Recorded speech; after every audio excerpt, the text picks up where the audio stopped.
Chapter 127. Chinya sat on the bench and drank plain water. In actuality, she was thinking about a lot of things. The first time I met Yihua, I was also sitting here. However, from that time onwards, the trajectory of my life had changed. Although he was very cold and rarely smiled, but these few days, he treated me very well. What my little sister said isn't without reason. Yihua is the kind of person who wants face no matter what, and even more so, he wouldn't lower his head. Perhaps it was because I angered him last night that he became angry. But even if he was angry, he couldn't treat him like that. He didn't even explain himself. Suddenly, the sound of steady footsteps could be heard coming from the staircase. Chinya quickly got into a good posture. I can't let Yihua look down on me.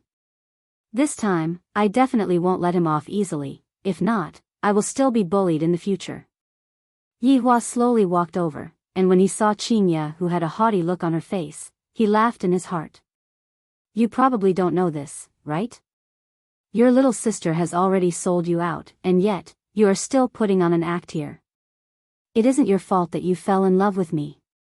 After all, I, the Supreme Overlord, am too outstanding, and there isn't a second person like me in this world. Seeing that Yihua was standing there and not speaking, Chinya pursed her lips. Let's see how long you can be stubborn for. If you love me, then just say it out. What is there to be embarrassed about? It's no wonder I have become more beautiful recently. Yihua is embarrassed, a man who cares about his face no matter what. Let's see who can last longer. Yo, this woman is really enduring. She loves me so much that she is hovering between life and death. Just a moment ago, she even tried to commit suicide. Now that she saw me coming down, I reckon that her heart must be blooming with joy. Let's see how long you can hold it in for. Just like that, the two of them wasted 10 minutes, and finally, Chinya was unable to hold back anymore. I'm going to the hospital. A trace of an arc appeared on the corner of Yihua's mouth. Aren't you very stubborn? In the end, they still succumbed to my charm. With a light touch of his hand, the light blue barrier disappeared like a bubble. Chinya pouted her mouth. Wasn't I very arrogant? If you have the guts, don't leave. Continue to lock yourself up. Why don't you say that you love me? Will it kill you to say that I love you? Picking up her bag, Chinya walked out of Leisure Bar, and Yihua followed after her. Before walking out, he even shouted towards the upstairs, Yutong, come down and do some cleaning. Qin Yutong, who was upstairs, almost wanted to cry. Not only do I have to be the peacemaker, I even have to be the waitress. When brother-in-law is in a bad mood, I even have to offer up my butt. It was still the same Audi A8, Chinya was the driver, and Yihua was the master. After setting the route, Chinya started the car and drove towards a people's hospital. In the car, neither of them spoke. In fact, they were waiting for the other to speak first. However, neither of them spoke, and so they just waited. In actuality, Yihua didn't expect that Chinya would actually love him to the point that she would commit suicide. What a foolish woman, why did she have to pretend to be cold and aloof? Chinya also didn't expect that Yihua would complain in front of her sister. Aren't you a cold and aloof cultivator? You just like to act cool. Along the way, the two of them arrived at a people's hospital. Chinya had already arranged everything, and all that was left was to wait for the examination. Yihua was naturally going to accompany this foolish woman. Yihua really wanted to tell the others that just now, this fool went to commit suicide because of me, and right now, he still has that cold and arrogant look on his face. This is too amusing. And when Chinya saw that the other women were looking at Yihua as if they were infatuated, she really wanted to tell them, you all don't need to look at him anymore. This idiot has already fallen in love with me and is unable to extricate himself. Seeing that Chinya was going to get a checkup, Yihua didn't follow her into the hospital. In actuality, he didn't really like this place. The hospital had an unpleasant smell to it. He walked out of the building and strolled around. He was in a good mood. At the side of the people's hospital, there were a lot of elderly people who had set up stalls, and all of them claimed to be half immortals. This handsome brother, do you want to have your fortune read? Don't go, how about having your fortune read? Your future can also be read too. This little brother, I have top-notch not falling pills here. I guarantee that you will be able to enjoy yourself every night. Boring humans, to use this kind of method to deceive their own kind, they are really hypocritical. Selling medicine. Selling medicine. All of these are miracle pills that have been blessed, 5 RMB for one pill. Eating one pill guarantees to prolong one's life. If it's ineffective, I will refund you. If you buy 2 pills, you will also get a lollipop pill for free. A bald little monk could be seen shouting madly, and the surrounding half-immortals who had set up stalls immediately revealed a gaze of disdain, but the little monk didn't mind in the slightest. Yihua felt that the little monk was rather interesting. Those pills that were placed on the cloth were emitting out a faint fragrance, and ordinary people naturally wouldn't be able to sense it. Big sister, quickly come over, there is a cute little monk over there. Little sister, slow down. The 2 cute little girls ran towards the little monk's stall from behind Yihua, and when the little monk saw the 2 beauties coming to his stall, his small eyes immediately started shining. Yihua walked over slowly. Of course, he wasn't going to the stall, those pills were not enough to enter his eyes, and he was just passing by. After all, there was only one path. However, the little monk who was currently flirting with the 2 girls wrinkled his brows, as he felt an evil aura coming towards him. Raising his head, he looked towards Yihua who was walking over. That faint evil aura was emitted out from this man's body. I didn't expect that I would meet a monster right after coming down from the mountain. My luck is not just ordinary. Slaying monsters is my master's aim, and of course, it is also my aim as well. Let me use my fiery golden eyes to see just what kind of monster you are. The little monk's eyeballs immediately turned golden, and ordinary people naturally wouldn't be able to sense it. F***ck, it is actually a skeleton monster. Good fellow, I just happened to let the lollipop see some blood. Skeletons don't seem to have blood, I wonder if they have bone marrow or not. Yihua felt the little monk's unusual movement, and he became very curious. This little monk actually possesses such a profound technique, how did he obtain it? Let's go back. A familiar voice came from behind, and Yihua turned his head around to take a look. So it turns out that Qinya came over to look for me, and this silly woman still said that she doesn't care. However, right at this moment, the little monk cried out in fear.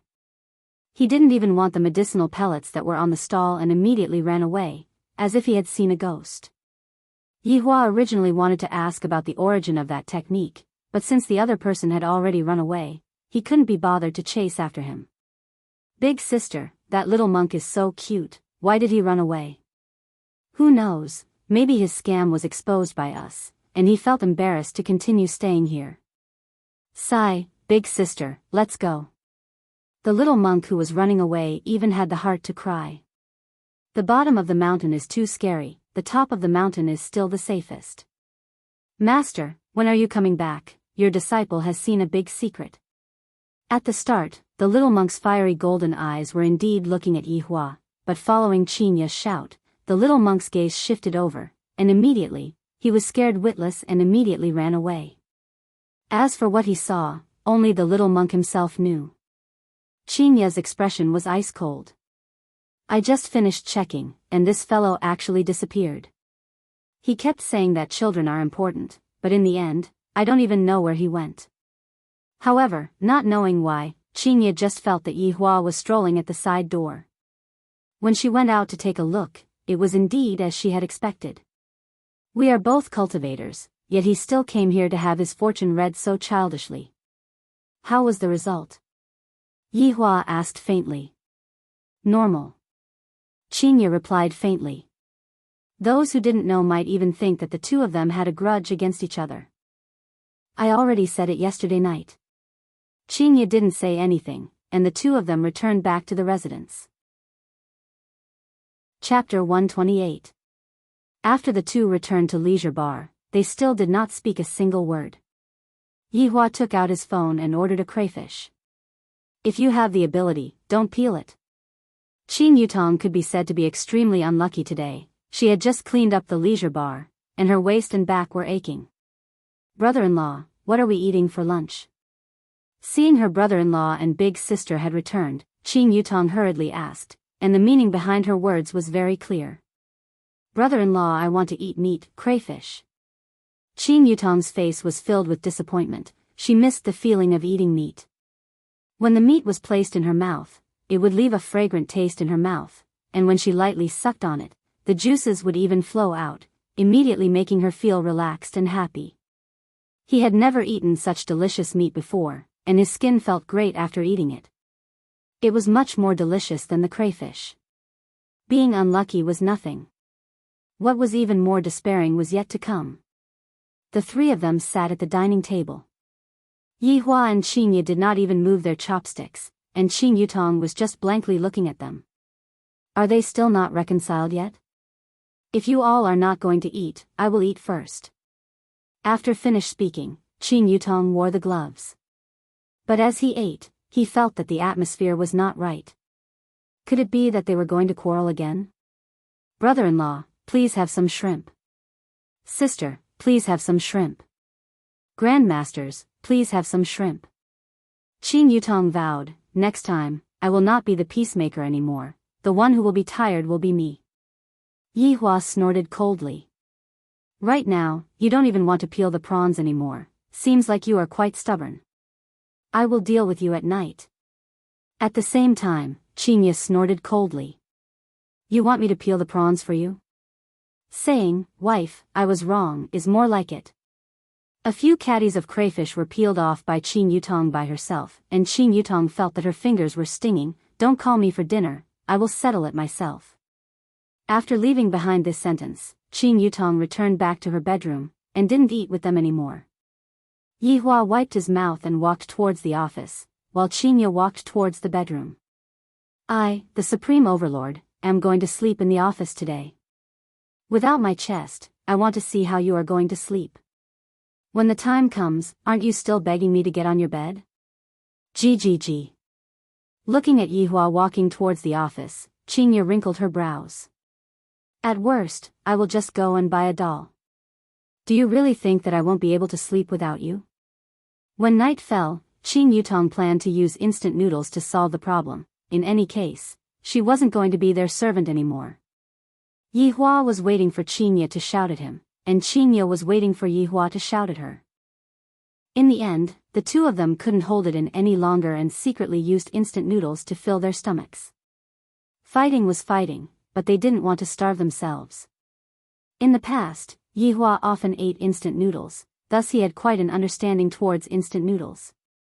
The first thing to do was to tear open the thin packaging on the outside, open the top layer of packaging, take out all the seasonings, tear open the packaging and add them into the box.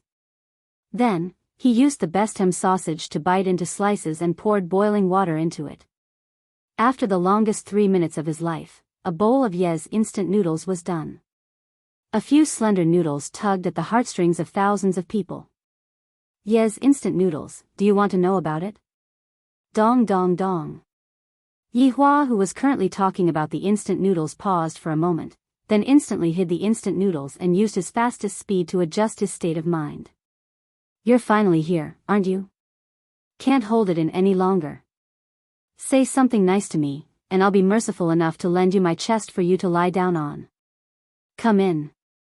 Yihua shouted gravely.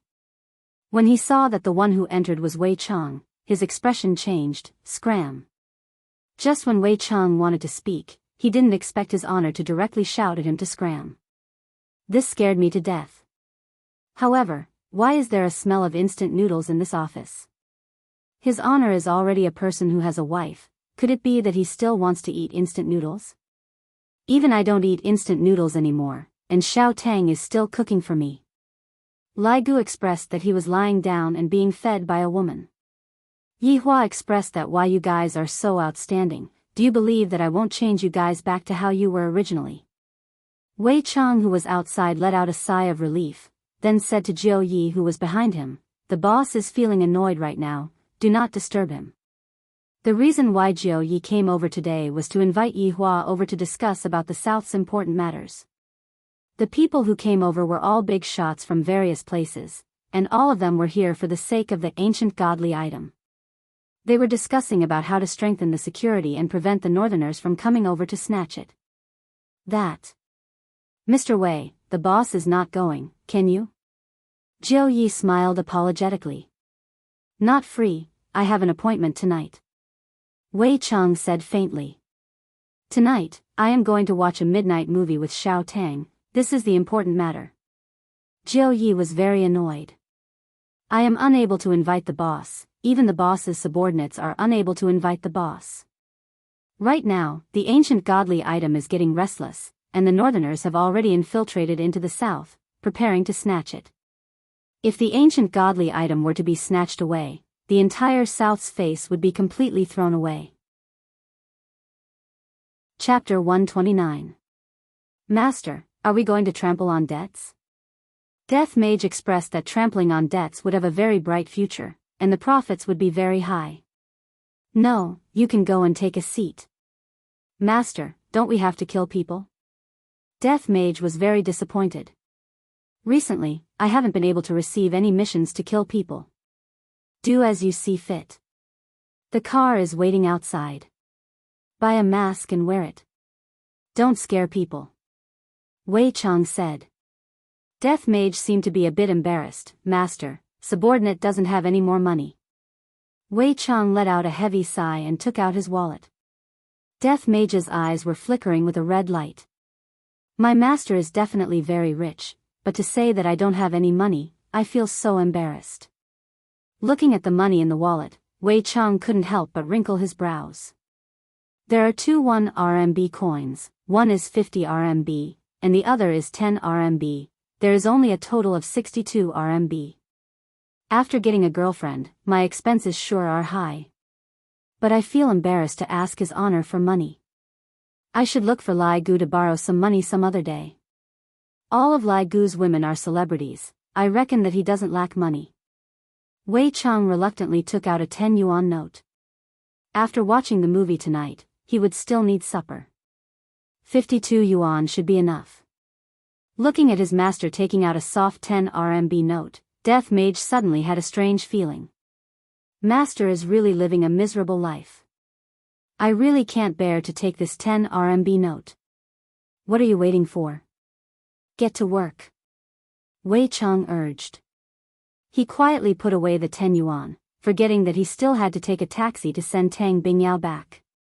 Just a moment ago, Death Mage was just about to stretch out his hand to take it, but he didn't expect that his master would put it away again.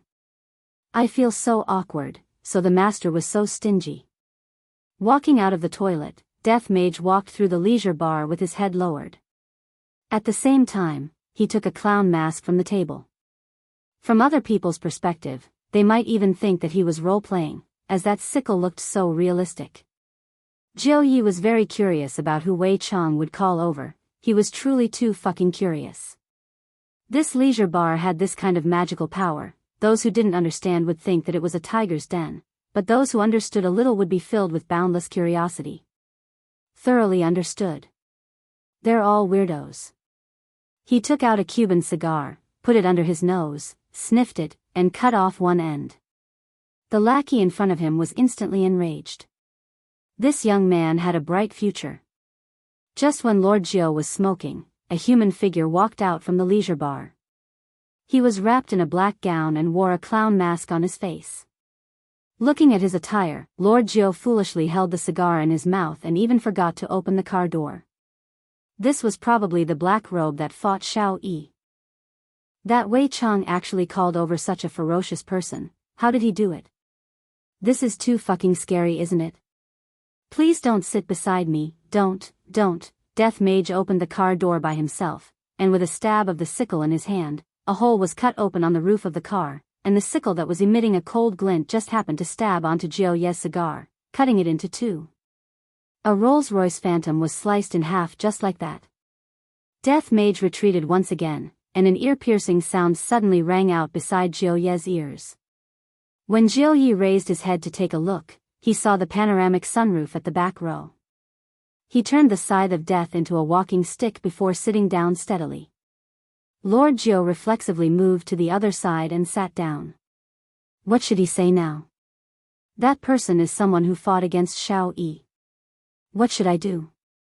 I'm waiting for you online. I'm urgently looking for you. After sitting in the car, Death Mage was thinking about another matter. Wasn't my subordinate, Death Assassin, on a business trip? That Long Altian must be a rich man. After he finished his business tonight, he would go and knock some lollipops. Long Altian, who was currently training hard, felt a gust of cold wind and couldn't help but tremble. Jiu Yi, are we going? The driver in the front asked while trembling with fear. Go. While being blown by the natural wind, Jiu Yi felt very melancholic. Ever since I met the boss, I feel that I am not like myself anymore. Your Excellency, how should I address you? GGG, Imperial Translation, idiot. Hearing the strange sound that the black robe made, Jiu Yi's back felt a chill. A top-notch Cuban cigar, do you want one? Jiu Yi asked nervously, and his hands were trembling. Death Mage took a look at the cigar and nodded his head. Jiu Yi let out a sigh of relief. As long as the other party is willing to accept the cigar, I will be able to be more at ease. He personally cut the cigar and passed it to the black robe. Wait a minute. That hand. Why is it white? When he saw the black robe taking off his mask, Jiu Yi's eyeballs almost popped out. This isn't a fucking human. It's actually a skeleton. There is a fucking skeleton sitting beside me. What should I do? I'm waiting online. Jiu Yi took out a golden bright lighter and lit it up with both of his hands. However, his hands were trembling very intensely. Death Mage took a deep breath. I feel that it's not bad, it's quite flavorful. However, Jiu Yi wasn't calm anymore. This black robe's entire body was emitting smoke, and those who didn't know would think that the car was on fire. How can it not emit smoke? After taking a deep breath, the inside of the black robe is filled with bones, even beer would leak out. GGG, Imperial Translation, I want all of those. Although Jiu Yi didn't understand what the black robe was saying, his finger was pointing at the cigar box. If Jiu Yi didn't even understand what the black robe was saying, then he would have wasted his time here. If your distinguished self likes them, I still have a lot of them here. Jiu Yi decided to hug onto the black robe's thigh. That boss is too cold, and I feel that he isn't someone who is easy to talk to. That Wei Cheng is the same as well. This black robe is different, because he has needs. Death Mage stretched out his hand and patted onto Jiu Yi's shoulder. GGG. Imperial Translation, not bad, young fellow. Jiu Yi's smile was very forced. Looking at the skeleton hand on his shoulder, his entire body felt bad, as if his body was hollowed out. Death Mage could be seen taking out an Apple X and a power bank. Opening the game interface, Death Mage tapped on the button to top up, then placed it in front of Jiu Yi. Jiu Yi was very nervous and asked, Your distinguished self, do you need to top up? GGG. Imperial Translation, foolish human, aren't you talking nonsense? Is 100 enough? I met another miser. Death Mage tapped on 648. Jiu Yi immediately understood, Your distinguished self, let's add each other on WeChat, I will immediately transfer the money to you. Looking at the black robe's WeChat profile picture, Jiu Yi was speechless. What a cute cartoon version of a skull, it is completely different from the one on your face. Seeing that the other party transferred 1,000 yuan to him, Death Mage expressed his gratification. This human has a bit of good eyesight. Bye. Jiu Yi had never seen a person who could fish so seriously before. No, a skeleton. Especially this kind of expert, to actually go and play such a childish game. This is simply ruining one's worldview. The Rolls-Royce Phantom, whose roof was opened, drove out of the city. Along the way, there was still smoke, and the scene was a bit strange. There was a red wine winery in the western outskirts of Long and City, and the boss of the winery was naturally Jiu Yi. Jiu Yi was more or less the host, and he had to do his part as a host. He had to properly make arrangements for the arrival of the various powers. Chapter 130. This winery was the product of Lord Jiu's meticulous care. Lord Jiu even lived here, which showed how much he valued this place. After all, the location of this winery was very good. It was far away from the hustle and bustle of the city. Everywhere was filled with a peaceful atmosphere, as if it was situated on a green prairie. "Sir, we have arrived." Lord Jiu smiled modestly. Bayu. Death Mage held on to his phone with a cigar in his mouth and a cane in his armpit. "A mask? I forgot, sir, wait for me." Without waiting for his underling to open the door, Jiu Yi immediately ran over and asked about Death Mage's well-being. However, Death Mage's gaze was only focused on his phone. Hua, hua, hua. Hearing the sound of gold coins, Death Mage fiercely took a puff of his cigar, and soon after, his entire body started emitting smoke. GGG, Imperial Translation, awesome. Originally, Jiu Yi had thought that Death Mage was just playing around in the car. However, he didn't expect that Death Mage was actually holding onto his phone all the time. Death Mage didn't even have the intention to put his phone down. There are a few big shots sitting inside the car. It doesn't seem too good for you to just hold onto your phone and enter the car. Especially that bayubi sound. How can the sound of this Apple X be so loud? My 8848 is still the best. Sir, can you stop for a moment? GGG, Royal Translation. Can you afford to pay for so many fish? Jiu Yi was still an experienced person, and he was able to discern Death Mage's emotions from his tone of voice. The two of them walked into the interior of the winery. At this moment, there was a large round table in the winery's conference room. There were 8 men and 1 woman sitting around it. Some were dressed in suits, while others were dressed in magic robes. The only female member was gorgeous. She wore a floral jade-colored robe and had a floral veil draped over her shoulders. Her soft black hair was pinned with a flying fairy hairpin. She looked like a fairy. This person was the sect master of Cloud's sect, Sun Fong. "What the hell are we doing here?" One of the middle-aged men shouted in a deep voice. This person was the alliance leader of the Southern Alliance, Hai Dicey. Because he was bald, he looked quite fierce. Traceless Pavilion's pavilion master was dressed a little weirdly. He was wearing a loose t-shirt, loose pants, a gold chain around his neck, a hat, sunglasses, and other accessories. He was dressed in a hip-hop style. Recently, he had indeed become infatuated with hip-hop. Gujin clapped his hands and actually started rapping. "Hi Dicey, why are you so anxious? Hi Dicey, hi Dicey, hi go and take revenge. Hi Dicey your ass." Hi Dicey jumped. "Alliance Chief Hai, don't panic." The one who spoke was the sect master of the Loud Thunder sect, Yang Yi. Wang Debao, who was cutting his fingernails, smiled and said, "That's right. Why are you panicking? Didn't the Dry Zen sect also lose an elder? How does it feel to have someone to accompany you?" Dry Zen sect master Che Zhishuan's expression turned cold. Wang Debao. Dry Chan Yi, sect Hai, said, "Lord Hai, Che." "Hai of, I said, I. Lord, I, Lord, I. Yang as, I as. Hai. Yang. Lord. Li Ji Tian Hai. Ji Lord. Hai said. As. Ji, alright, everyone, stop talking. The one who spoke was called Ji Anyan. He wore a pair of ordinary glasses, and his looks were average. However, he seemed to be very intelligent. In fact, none of them dared to act rashly, because everyone's strength was about the same. Unless they outnumbered each other, it would be meaningless. After all, if fighting wasn't to win, then what was the point of fighting? Hai Dicey angrily said, "If it were up to me, we should join forces to denounce them."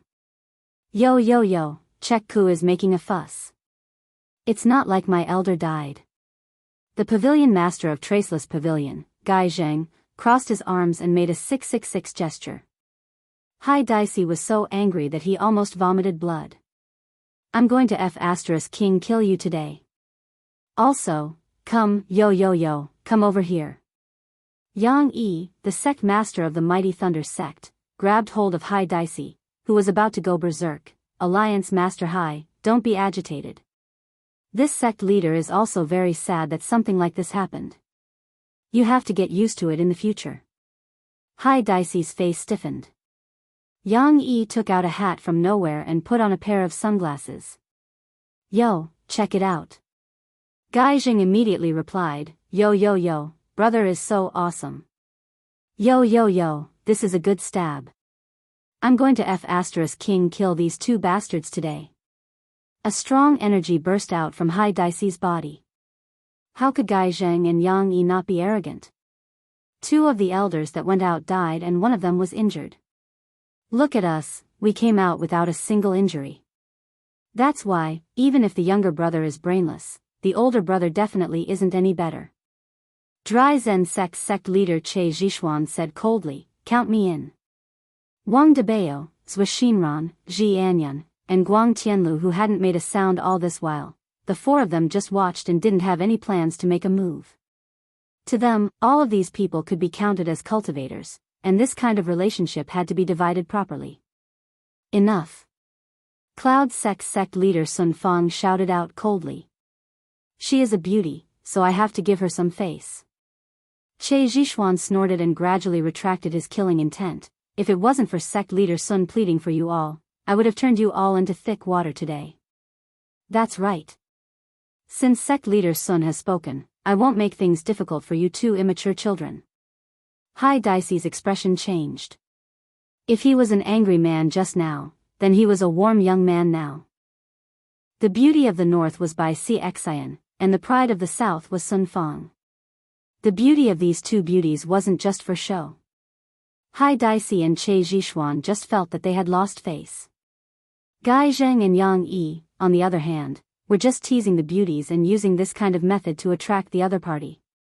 Or maybe they had gotten some news and found out that sect leader Sun was listening to hip-hop music recently, so they purposely did this.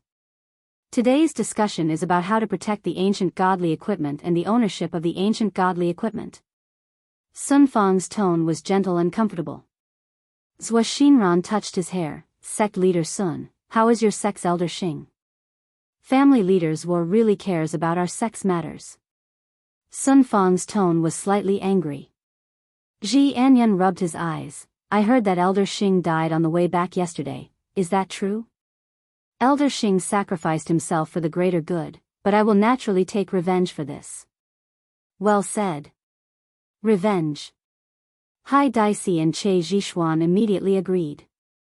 Zhou Xinran chuckled, Lord Jiu will bring people over later, I'm really looking forward to your revenge. Wang Debao took off his shoes, then took off his socks, and actually started to cut his toenails. This action made people's hair stand on end. Sect leader Sun, I feel that we should think more about the matter of revenge. Gai Zheng felt that it was better not to take revenge. Yesterday, when the elder came back and reported the situation, although he wasn't there, his heart still felt cold when he heard it. Just as Sun Fang opened her mouth to speak, a soft sound entered everyone's ears. Bye. Chapter 131. Bang! The two doors were kicked open by Death Mage, and Jiu Yi, who was at the side, froze in the middle of persuading Death Mage. The atmosphere immediately froze. Perhaps it was because the two wooden doors were quickly opened. The sealed conference room produced a wind that blew Death Mage's black robe up. If Death Mage was to wear a wig, his posture would be comparable to the god of gamblers. Especially the cigar that Death Mage was holding in his mouth. When he took a puff, his entire body would emit smoke, making him look very stylish. The iPhone 10 that he was holding in his hand was ringing with a beautiful and joyous melody, and at the bottom of the phone was a white cable that extended into the black robe. Presumably, it was plugged into a power bank. Death Mage swept his gaze across everyone. Their strength is not bad, but compared to Shao Yi, they are still a bit weaker. But even if that is the case, fishing is still more important. I will be able to gather 7 Dragon Balls soon and exchange them for 10 RMB worth of expenses. I am finally going to win money. The 9 people present just watched as Death Mage walked in, sat down, and then, by Yubiubiu, as the leader of a sect or family. Of course they knew about the incomparable battle that happened that night. Xiao Yi fought against the Black Robe, and in the end, he even used an ancient godly item to win against the Black Robe. In actuality, Xiao Yi was still wearing a super strong defensive armor. Everyone was guessing who exactly this person was and what relationship he had with the bar owner. Now that he appeared here, there was no need to say much. This person's identity belongs to the top of the bar, that means that the two people from yesterday should be his underlings. This bar is truly a place with crouching tigers and hidden dragons. If Death Mage knew what these people were thinking, he would definitely say it. Imperial translation: Master is busy with a date, and his honor is currently dealing with family matters, so I had no choice but to come by myself. Do you all think that I wanted to come? Isn't this the same as losing money? I came out to fish for some money. What everyone was shocked about was not only the identity of the Black Robe, but also the appearance of the Black Robe. It is actually an evil spirit. When did such a powerful evil spirit appear? As powerful bosses, they were all stupefied. After all, they are all people who subdue demons, and the skeleton in front of them actually grew up right under their eyes. This is unbelievable.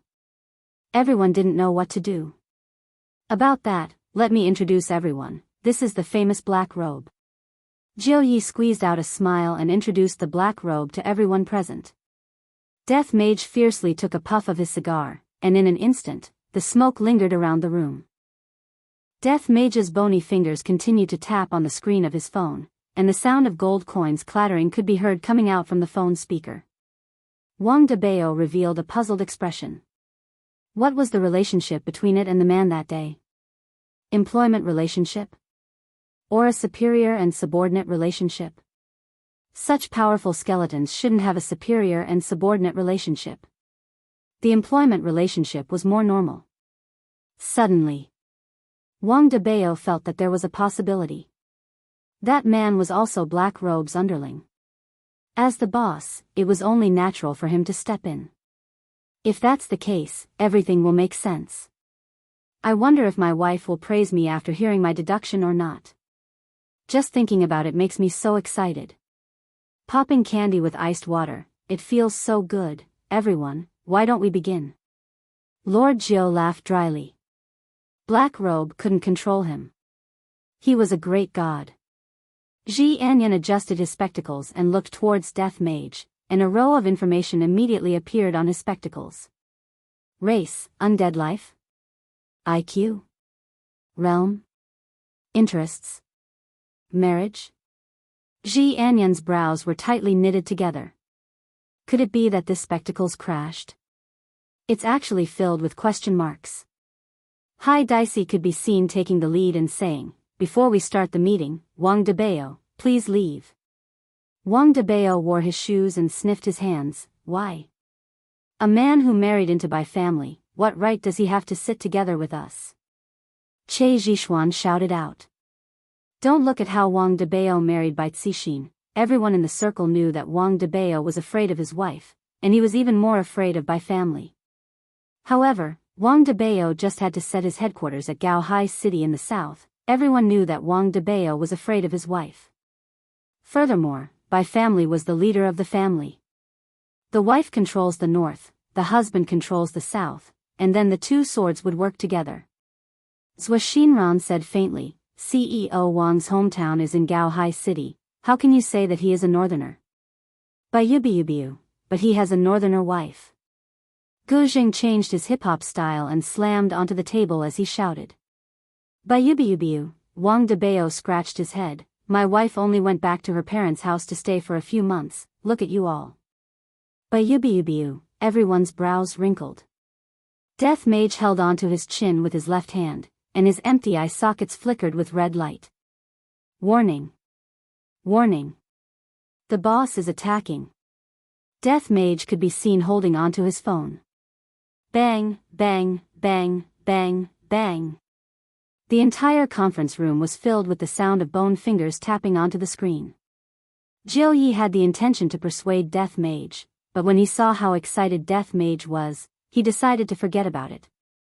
Gradually, Death Mage put down his phone, and a black fog emitted out from his body, scaring everyone into activating their defense. Death Mage looked at the gold coins that had already been cleared, and he really wanted to kill someone. I just spent over 1,000,000 gold coins in one go, and in the end, a human entered the room, clicked on the screen, and killed the boss. How can I not be angry? All cunning humans deserve to die.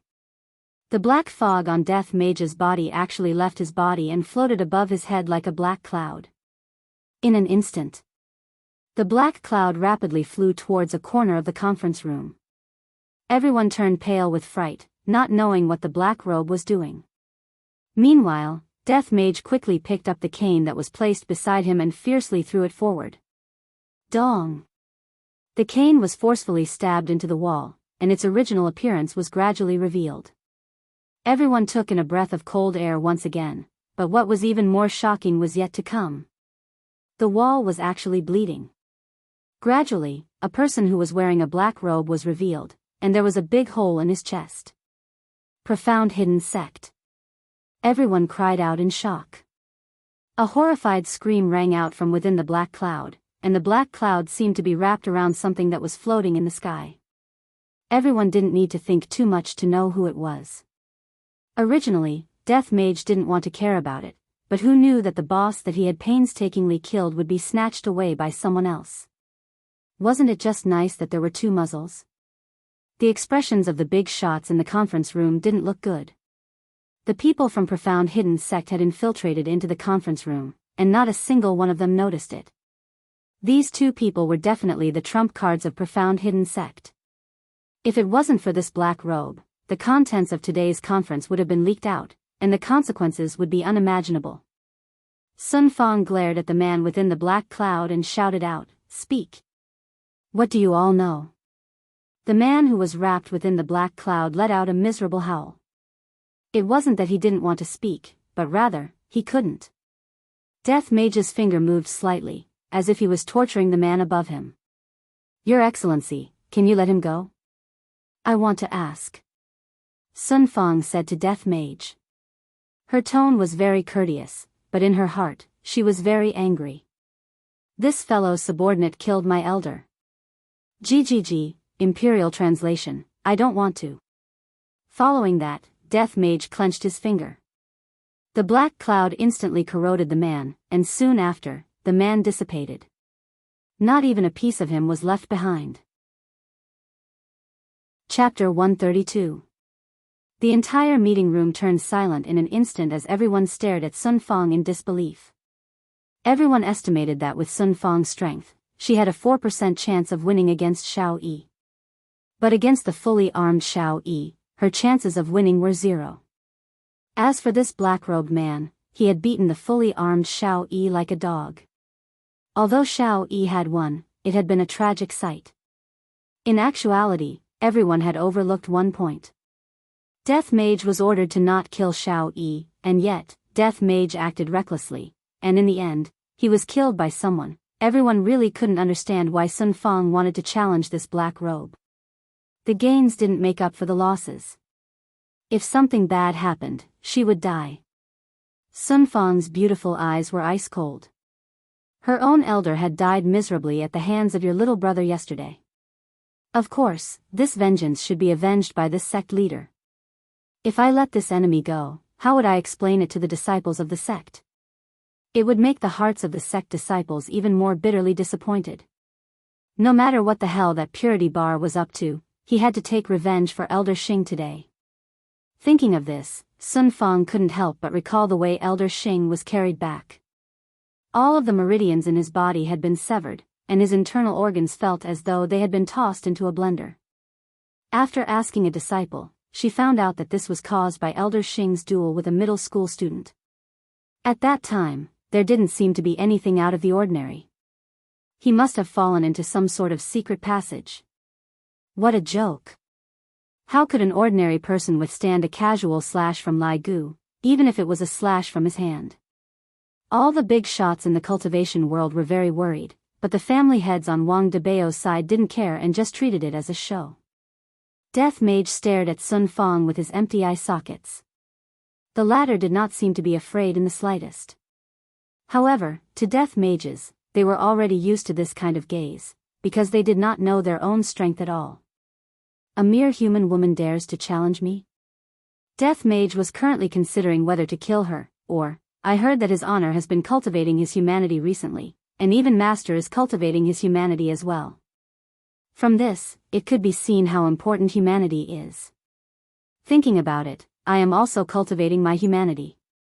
At the very least, I can be considered to be keeping up with his honor and Master's footsteps. Thinking about gambling, Death Mage decided that he had to win this time. He picked up his phone and started typing. Colorful words scrolled across the screen. I'll bet on one. Sun Fang shouted in a tender voice, I'll accompany you to the end. Death Mage typed again.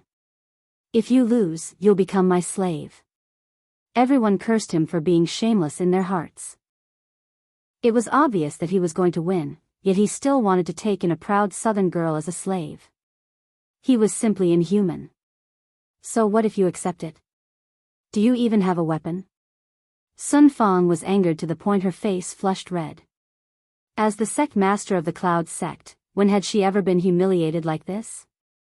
If she didn't wash away the humiliation she suffered today, how would she be able to raise her head in the cultivation world? All right. If you lose, I'll hack you to pieces. Death Mage nodded his head. If I am still unable to win this bet, I will stop gambling from now on. Lord Jiu face-bombed. The meeting hadn't even started and they were about to start fighting. What a headache. Death Mage stretched out his skeletal hand, and the death scythe that was nailed onto the wall flew back into his hand. Sun Fang then casually grabbed onto something, and a purple sword appeared in her hand. The group arrived at the large garden behind the winery. It had to be said that the air in the suburbs was really fresh. In addition, there were many flowers and plants planted around, and they could smell the fragrance of the flowers when the breeze blew. This kind of scene was a good time for a date. Sitting on the grass, hugging a big sister, and looking at the stars. Borrowing the darkness, they could even get intimate with each other. Seems like Lord Jiu had his own plans for staying here. Everyone, do you want to change to another place to fight? Lord Jiu said weakly. This garden was something that I meticulously made. However, not a single person replied to Lord Jiu's question. Death Mage and Sun Fang stood at the center, and the battle was about to start at any moment. The other four big shots of the cultivation world were prepared to save Sun Fang at any moment. Death Mage stabbed the death scythe in his hand onto the ground, then spread out his hands and said, GGG, Imperial Translation, Woman, tremble in front of me. Although Sun Fang didn't know what the black-robed man in front of her was doing, she knew that he definitely didn't have any good intentions. Immediately, Sun Fang pulled out her sword. A series of sword cries immediately rang out, and everyone couldn't help but exclaim in admiration. Sect Master Sun's strength doesn't seem to be as what the rumors say. Isn't this nonsense?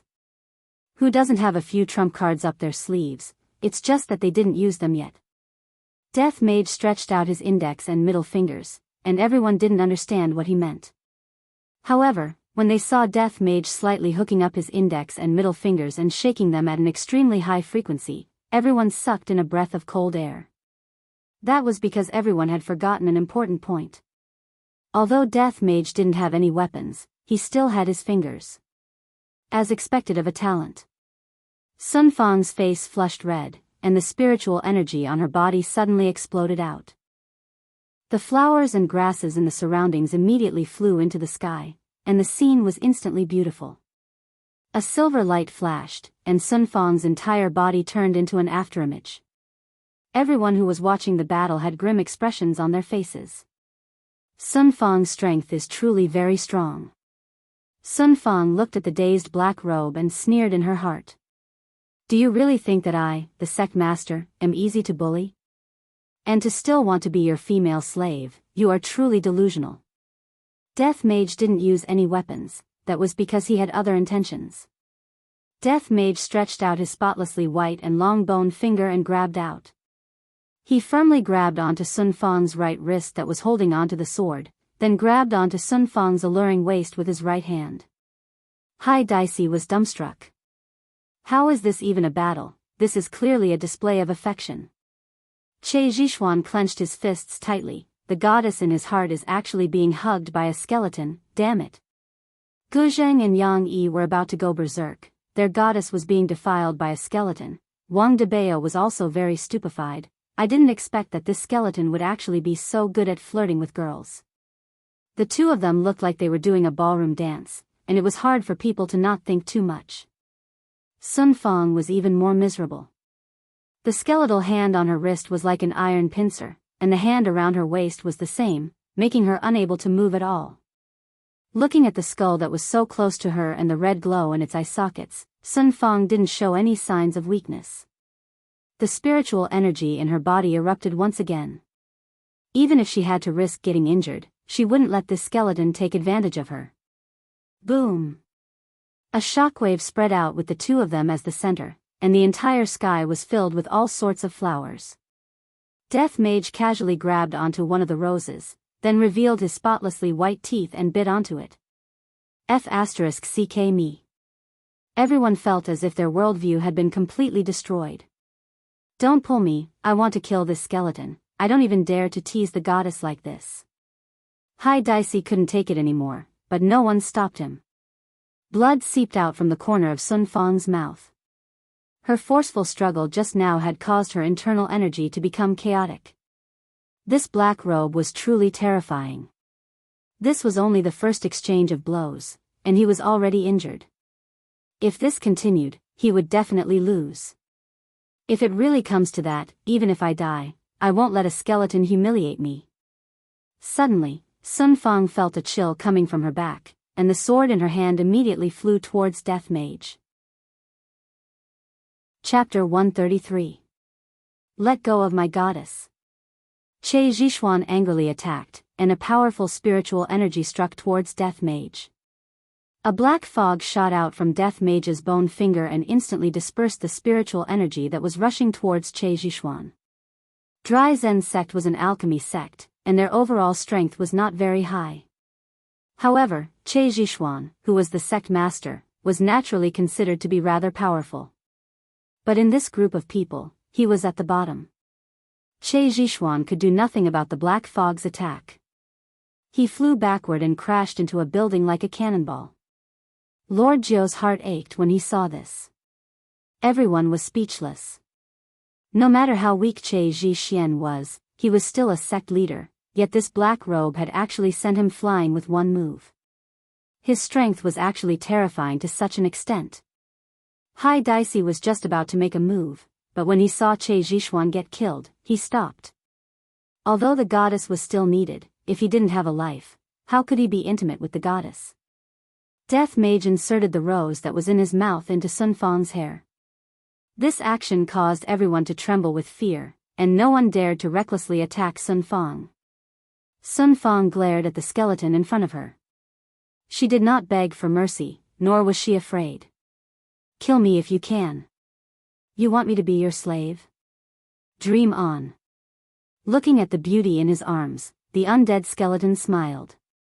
GGG, Imperial Translation, you want to die? How could it be that easy? Death Mage could be seen lowering his head slowly. Sun Fang's expression finally changed. Everyone was stunned. What happened next caused goosebumps to rise all over people's bodies. They actually kissed. After quite a while, Death Mage raised his head. Human women's lips are so soft, my first kiss is actually gone. Looking at the woman who had already fainted, Death Mage carried her into his embrace, then picked up his scythe and disappeared from everyone's sight. There was only one thought in all the men's minds. It was over. The southern beauty Sun Fang had been defiled by a skeleton. When Death Mage appeared once again, he was already in the middle of a large mountain.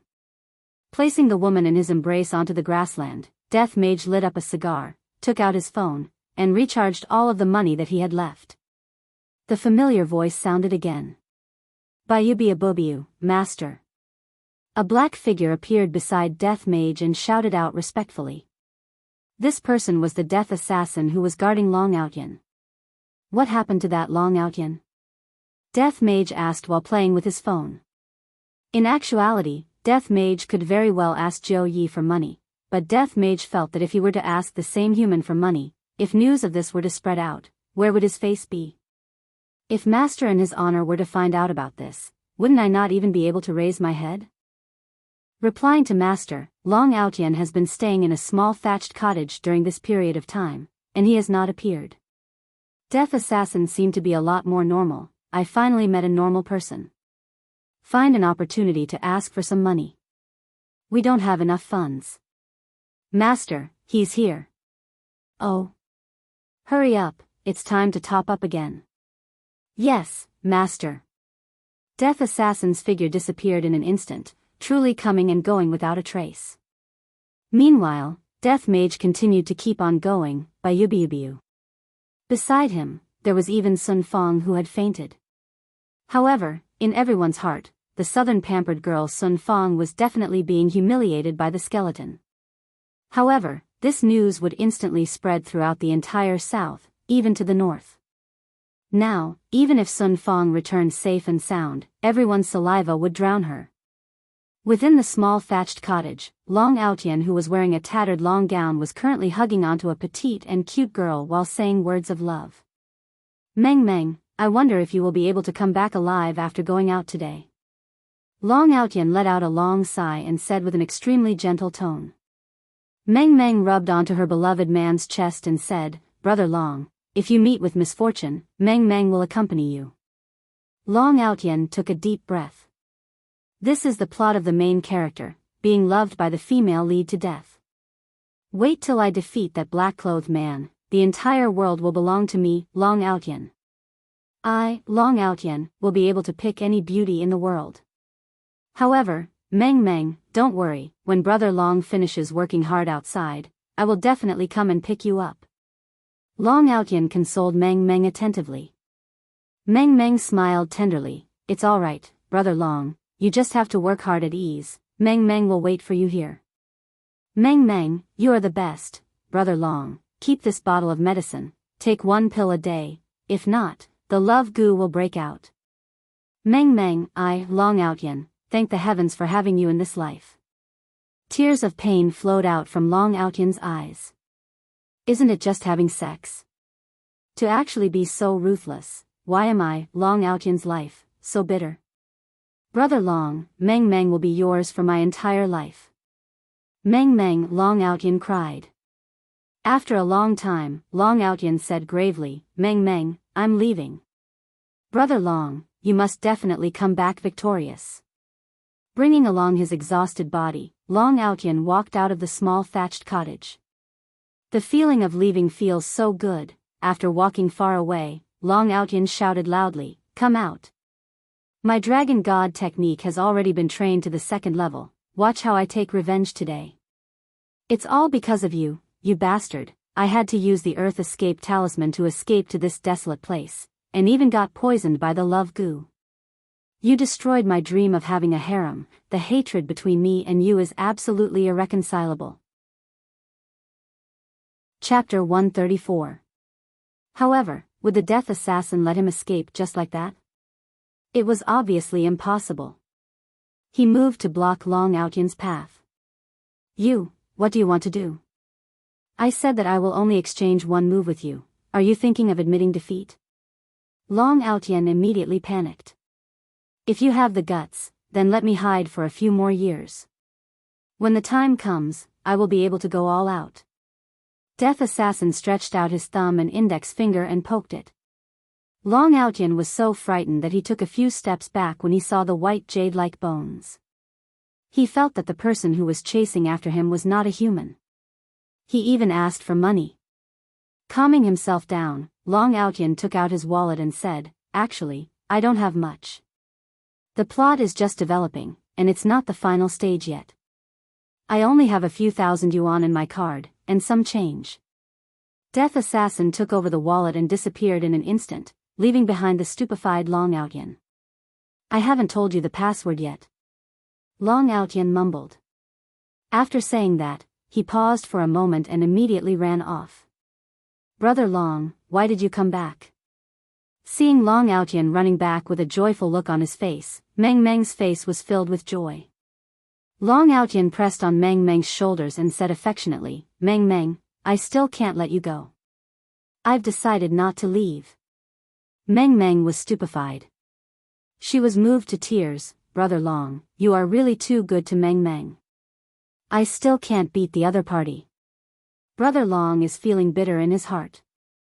Wiping away her tears, Meng Meng said softly, Brother Long, I'll cook some noodles for you.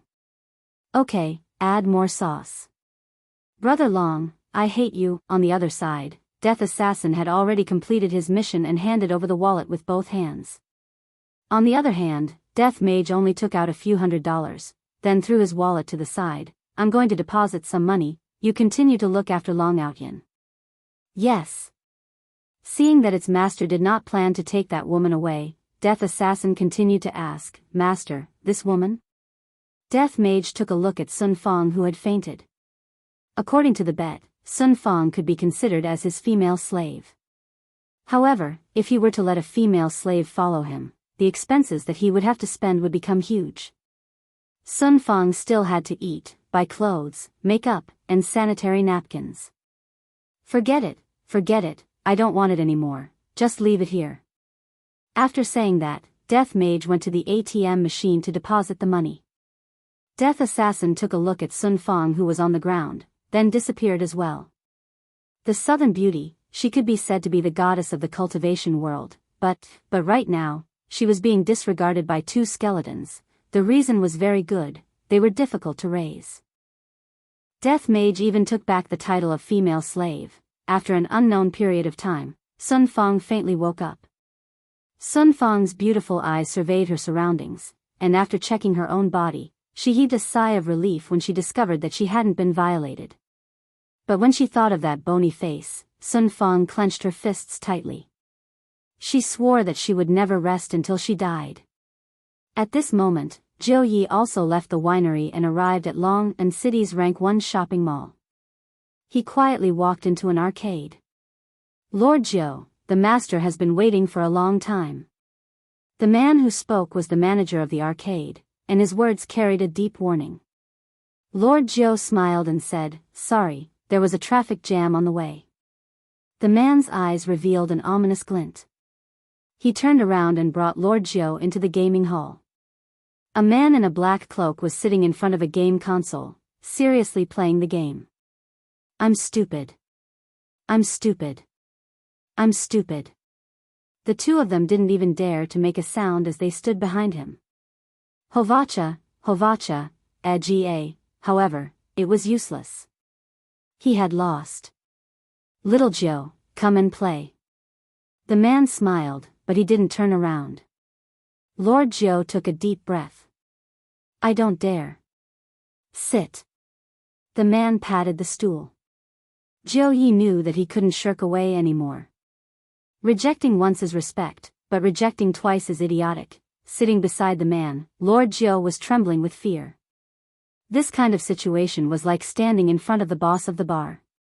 The man stuffed a copper coin into the man's mouth and began to select the person. How's the situation at night? The man asked as he selected. Master, there's been an accident. The man patted Lord Zhou's shoulder. Don't be nervous. I won't kill anyone. Lord Zhou thought to himself, you are probably farting. Those people didn't die? The man asked curiously. How could Lord Zhou be in the mood to control the people inside? He said in a low voice, I couldn't invite the owner of the bar, so he went to fight Xiao Yi's black robe. How boring. I'm still counting on the boss of Qing Bar to be my gun. The man sighed. After a pause, the man continued to ask, how strong is Black Robe? Powerful. Compared to the owner of the bar? Only stronger, not weaker. Lord Zhou thought to himself. What the fuck do I know?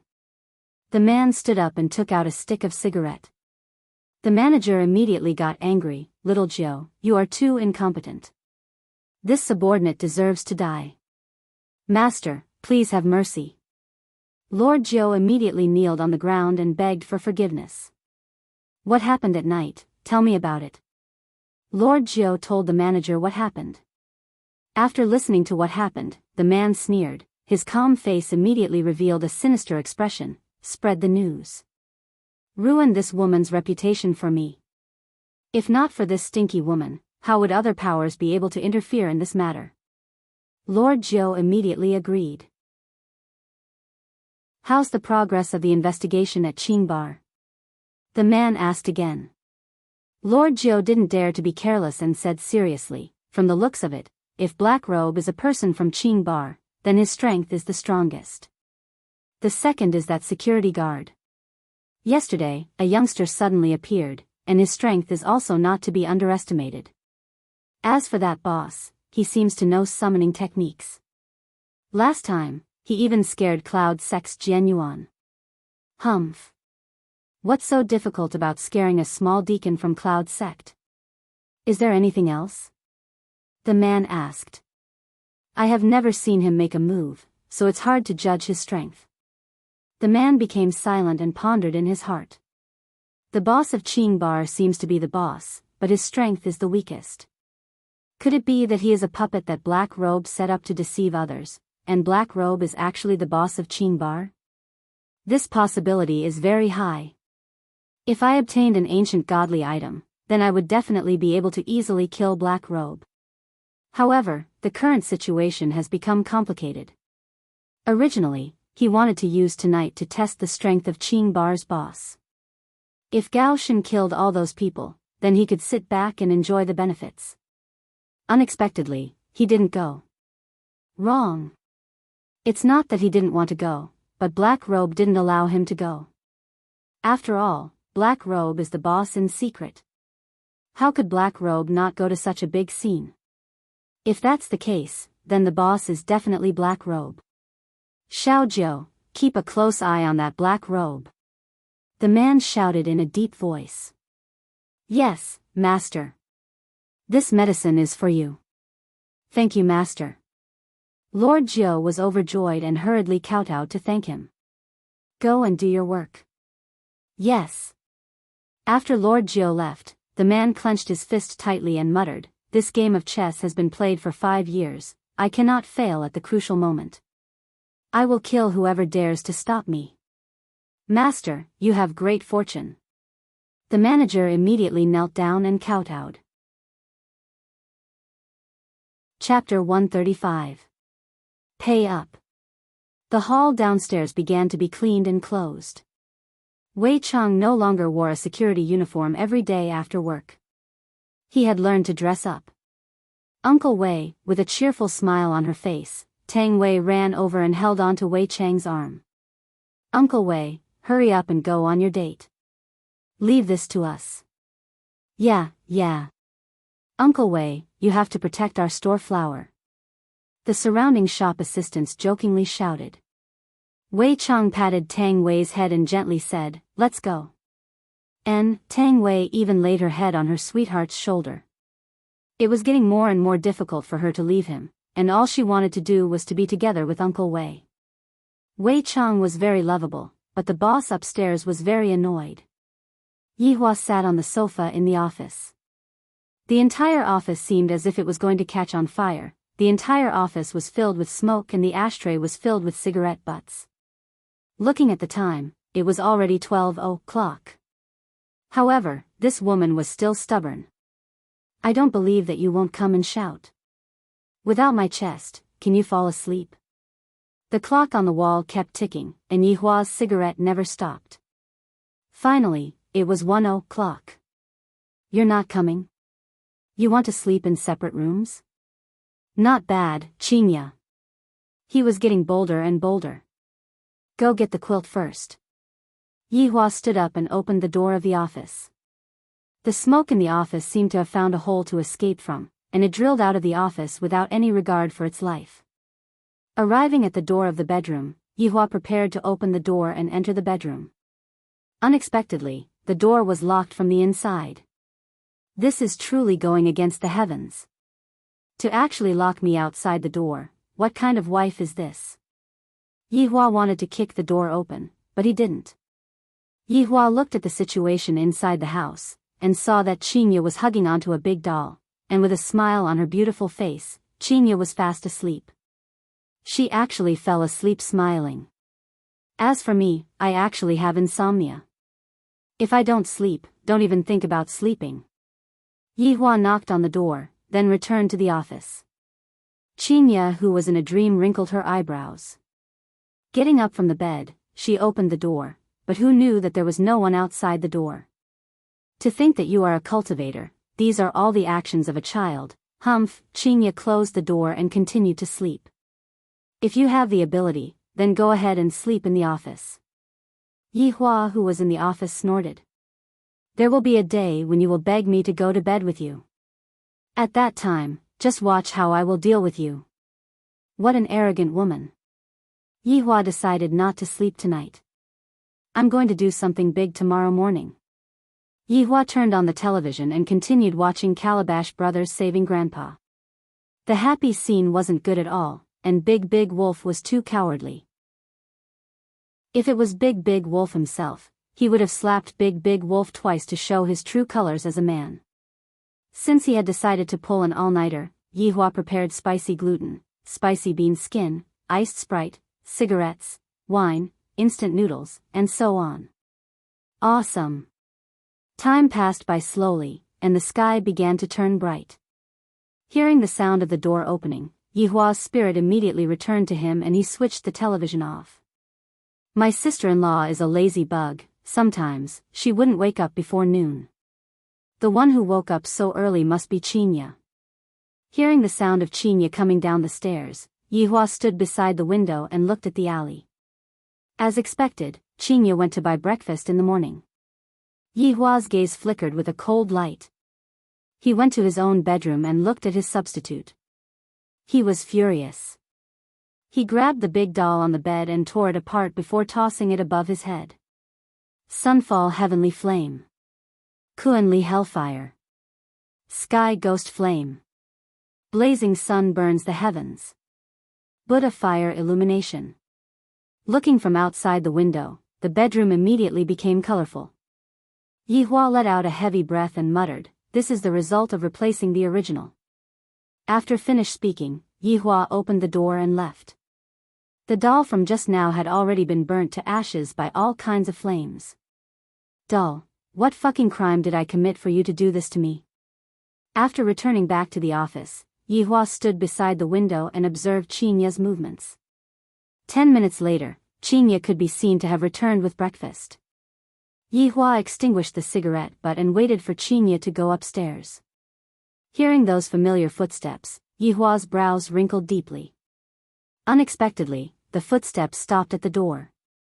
Unable to care about anything else, Yihua's body instantly disappeared and appeared on the sofa. The blanket that he was wearing fell onto the floor, and at this moment, the door was opened. Upon opening the door, Qinya wrinkled her brows. The inside of the door was filled with the smell of cigarettes and instant noodles. Looking at the man who was lying on the sofa, Qinya let out a sigh. Quietly walking over, she picked up the blanket that was on the floor and covered Yihua's body with it.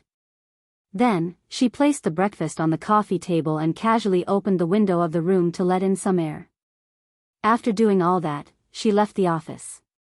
The moment when the door was closed, Yihua opened his eyes. Looking at the blanket that was on his body and the jianbing that was on the coffee table, Yihua snorted, "At least you're sensible." Picking up the piping hot jianbing, Yihua looked at the amount of fillings. It should be an egg and a ham sausage. Biting down on it, it is rather fragrant. It is even better than the one that I bought myself. After returning back to the bedroom, Qinya went into a daze, because the doll that was on the bed disappeared. It has only been 10 minutes, how could the doll disappear on its own? Unless there is only one possibility, that miser that was pretending to be asleep. Do you think that by destroying my doll, I will have to beg you to come and sleep? Stop dreaming. For me, Qinya, to be able to get to where I am now, how could I not have a backup plan? Opening the wardrobe, Yihua saw that the 3 dolls were covered by clothes. Yihua, seems like you are going to have to sleep in the office for a few more days. After finished speaking, Qinya laughed tenderly and even threw herself onto the bed while laughing loudly. Yihua is too cute to actually be so stingy. If I were to suddenly appear when he was destroying the corpses, I wonder what kind of expression he would have.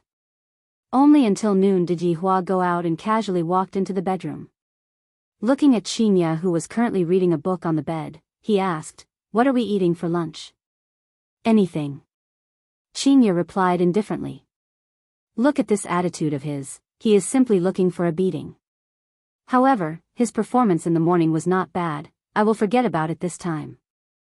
I prepared some meat like the one that I prepared last time. Yihua said indifferently. From start to finish, his head was looking towards the other side, seemingly like he did not care about it at all. Qinya almost couldn't help but laugh out loud. Sometimes, this fellow can anger me half to death, but sometimes, he can amuse me to death. Look at that face of his that does not care about it at all. All right. Qinya replied indifferently. Yihua was only giving face to the jianbing in the morning, if not, he wouldn't have given it to Qinya. "Qin Yutong. Are you eating lunch?"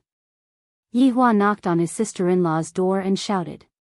Qin Yutong's soft voice came from the inside, "Don't call me when you guys are eating, the one who gets hurt is always me. Today, we are eating meat for lunch." Yihua added a sentence. Immediately, a hurried voice rang out from the inside, and the door was instantly opened. Qin Yutong had an excited look on her face. "Brother-in-law, is that true?" Yihua responded. Qin Yutong let out a cry and hugged onto Yihua like a koala bear.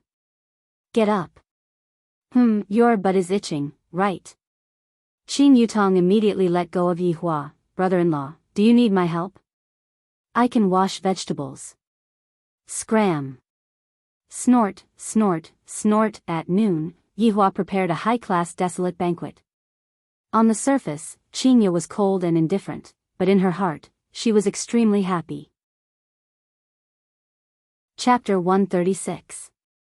In the blink of an eye, it was already night. Just like yesterday, Yihua waited for Qinya to wake him up. "Without the doll, let me see how you are going to sleep." Unexpectedly, after waiting for a while, it was already 1 a.m.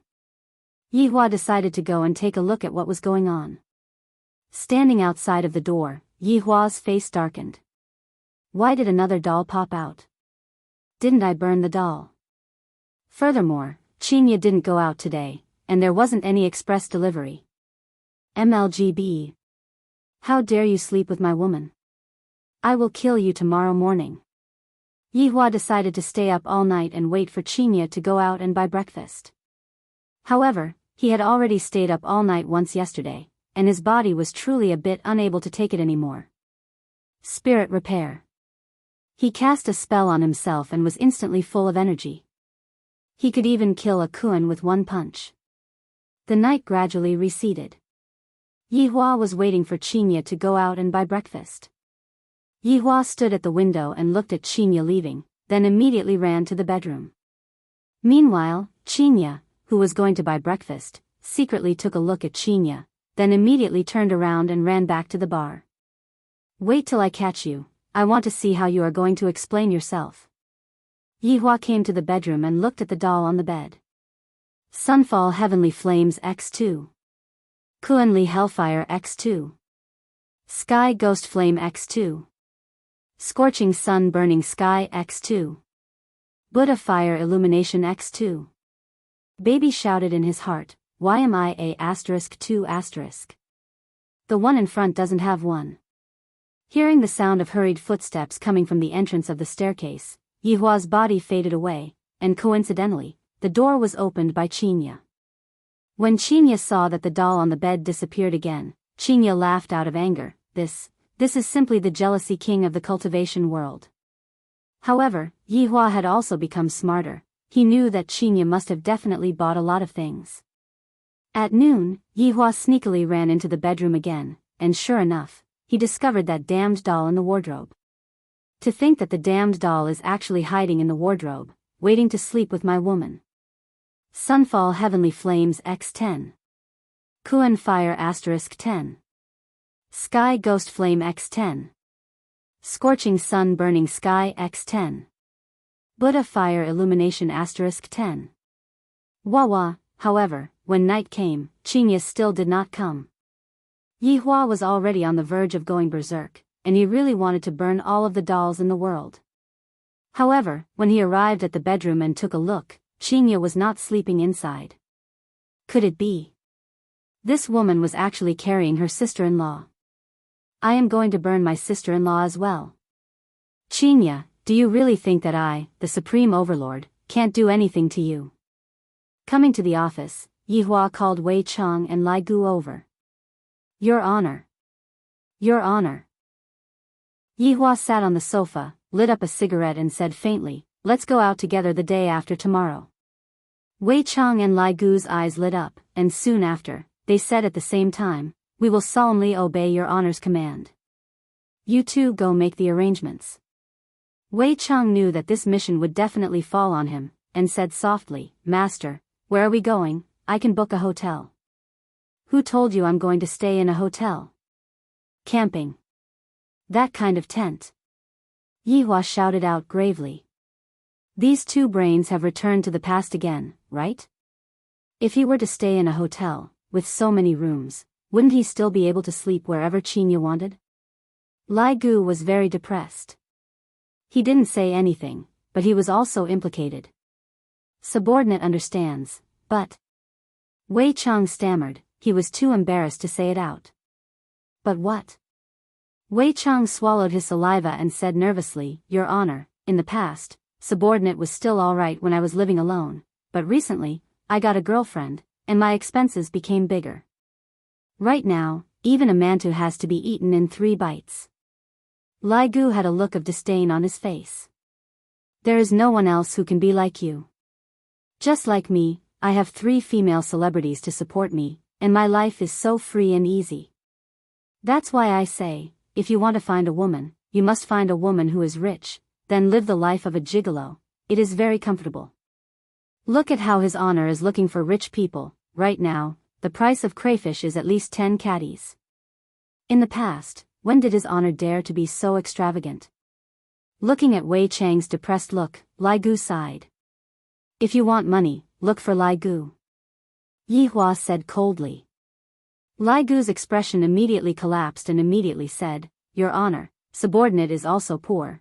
Hearing Lai Gu's words, Yihua and Wei Chang couldn't help but think back to the past. Every time Lai Gu was asked to fork out money, it was as if Lai Gu was asking for his life. Gold had almost piled up into a mountain, and Lai Gu still said that he didn't have money. Noticing His Honor's threatening gaze, Lai Gu immediately changed his words, Your Honor, subordinate still has a bit of money. Wei Chang, in the future, look for Lai Gu for all of the expenses. Right now, the business of the bar is getting worse day by day, all of you should save some money. Yihua said faintly. Wei Chang probed, What about madam? Upon mentioning Qinya, Yihua became unhappy and shouted out lightly, Can I even use that stupid woman's money? Why don't the two of you use your brains? This subordinate is slow-witted, this subordinate is also slow-witted. Yihua paused for a moment, then reminded, Are the two of you going to bring people with you the day after tomorrow? This subordinate will only bring little Tang along. I only have 3 celebrities with me, so I need someone to wait on me. Wei Chang looked at Lai Gu in disbelief. This bootlicking skill is truly not bad. Little Tang is a waitress, she can also be responsible. Wei Chang added. Yihua nodded his head, It's good that you have this intention. Wei Chang, you have to remember, don't buy too many tents, 3 tents is enough. Wei Chang was shocked, 3 tents. His Honor and Madam will definitely be 1, Lai Gu and his 3 celebrities will be 1, then I and Xiao Tang. His Honor is wise. To actually empathize with his subordinates so much, I am moved to tears. I will solemnly obey His Honor's command. Wei Chang said excitedly, even his tone was trembling. Yihua waved his hand, All of you can go back. Yes. Yes. After the 2 subordinates left, Yihua lied on the sofa and covered himself with a blanket. Why do I feel so miserable? Qinya, just you wait. As for Qin Yutong, Yihua definitely won't bring her along. What if Qinya sleeps with her little sister? Wouldn't this flawless plan of mine be ruined? Wanting Qin Yutong to cooperate with me is extremely easy. I just need to spank her butt and add meat in one go. Qin Yutong will happily agree to it. As long as I give her meat to eat, she will do anything. During dinner time, Qin Yutong rubbed her head and said, "Big sister, I won't be going tomorrow, my head hurts." "What's wrong?" Qinya asked concernedly. "I might have caught a cold." "I told you to play less games, but you didn't listen." After finished speaking, Qinya went to look for medicine. "You are already so old, yet you are still making me worry." Qin Yutong blinked her beautiful eyes towards Yihua, and Yihua silently nodded his head. Her acting is not bad, as expected of a movie empress. Qin Yutong endured the pain in her chest and ate the medicine. "Big sister, you too can play at ease, I will look after the house." Qin Yutong said weakly, feeling as if she was going to die. Yihua felt that this was a bit exaggerated. As expected, looking at her little sister's appearance, Qinya said with concern, "I think I will stay at home and take care of you." Yihua's heart sunk. Qin Yutong also knew that her acting just now was over the line. Her tone became a bit calmer. "Big sister, I will be fine after sleeping for a while. Furthermore, I will be starting my live stream next week. I have to properly practice my skills." Qinya knocked onto her little sister's forehead petulantly. "You are already so sick, yet you are still playing games. Let's see how you will be tomorrow morning."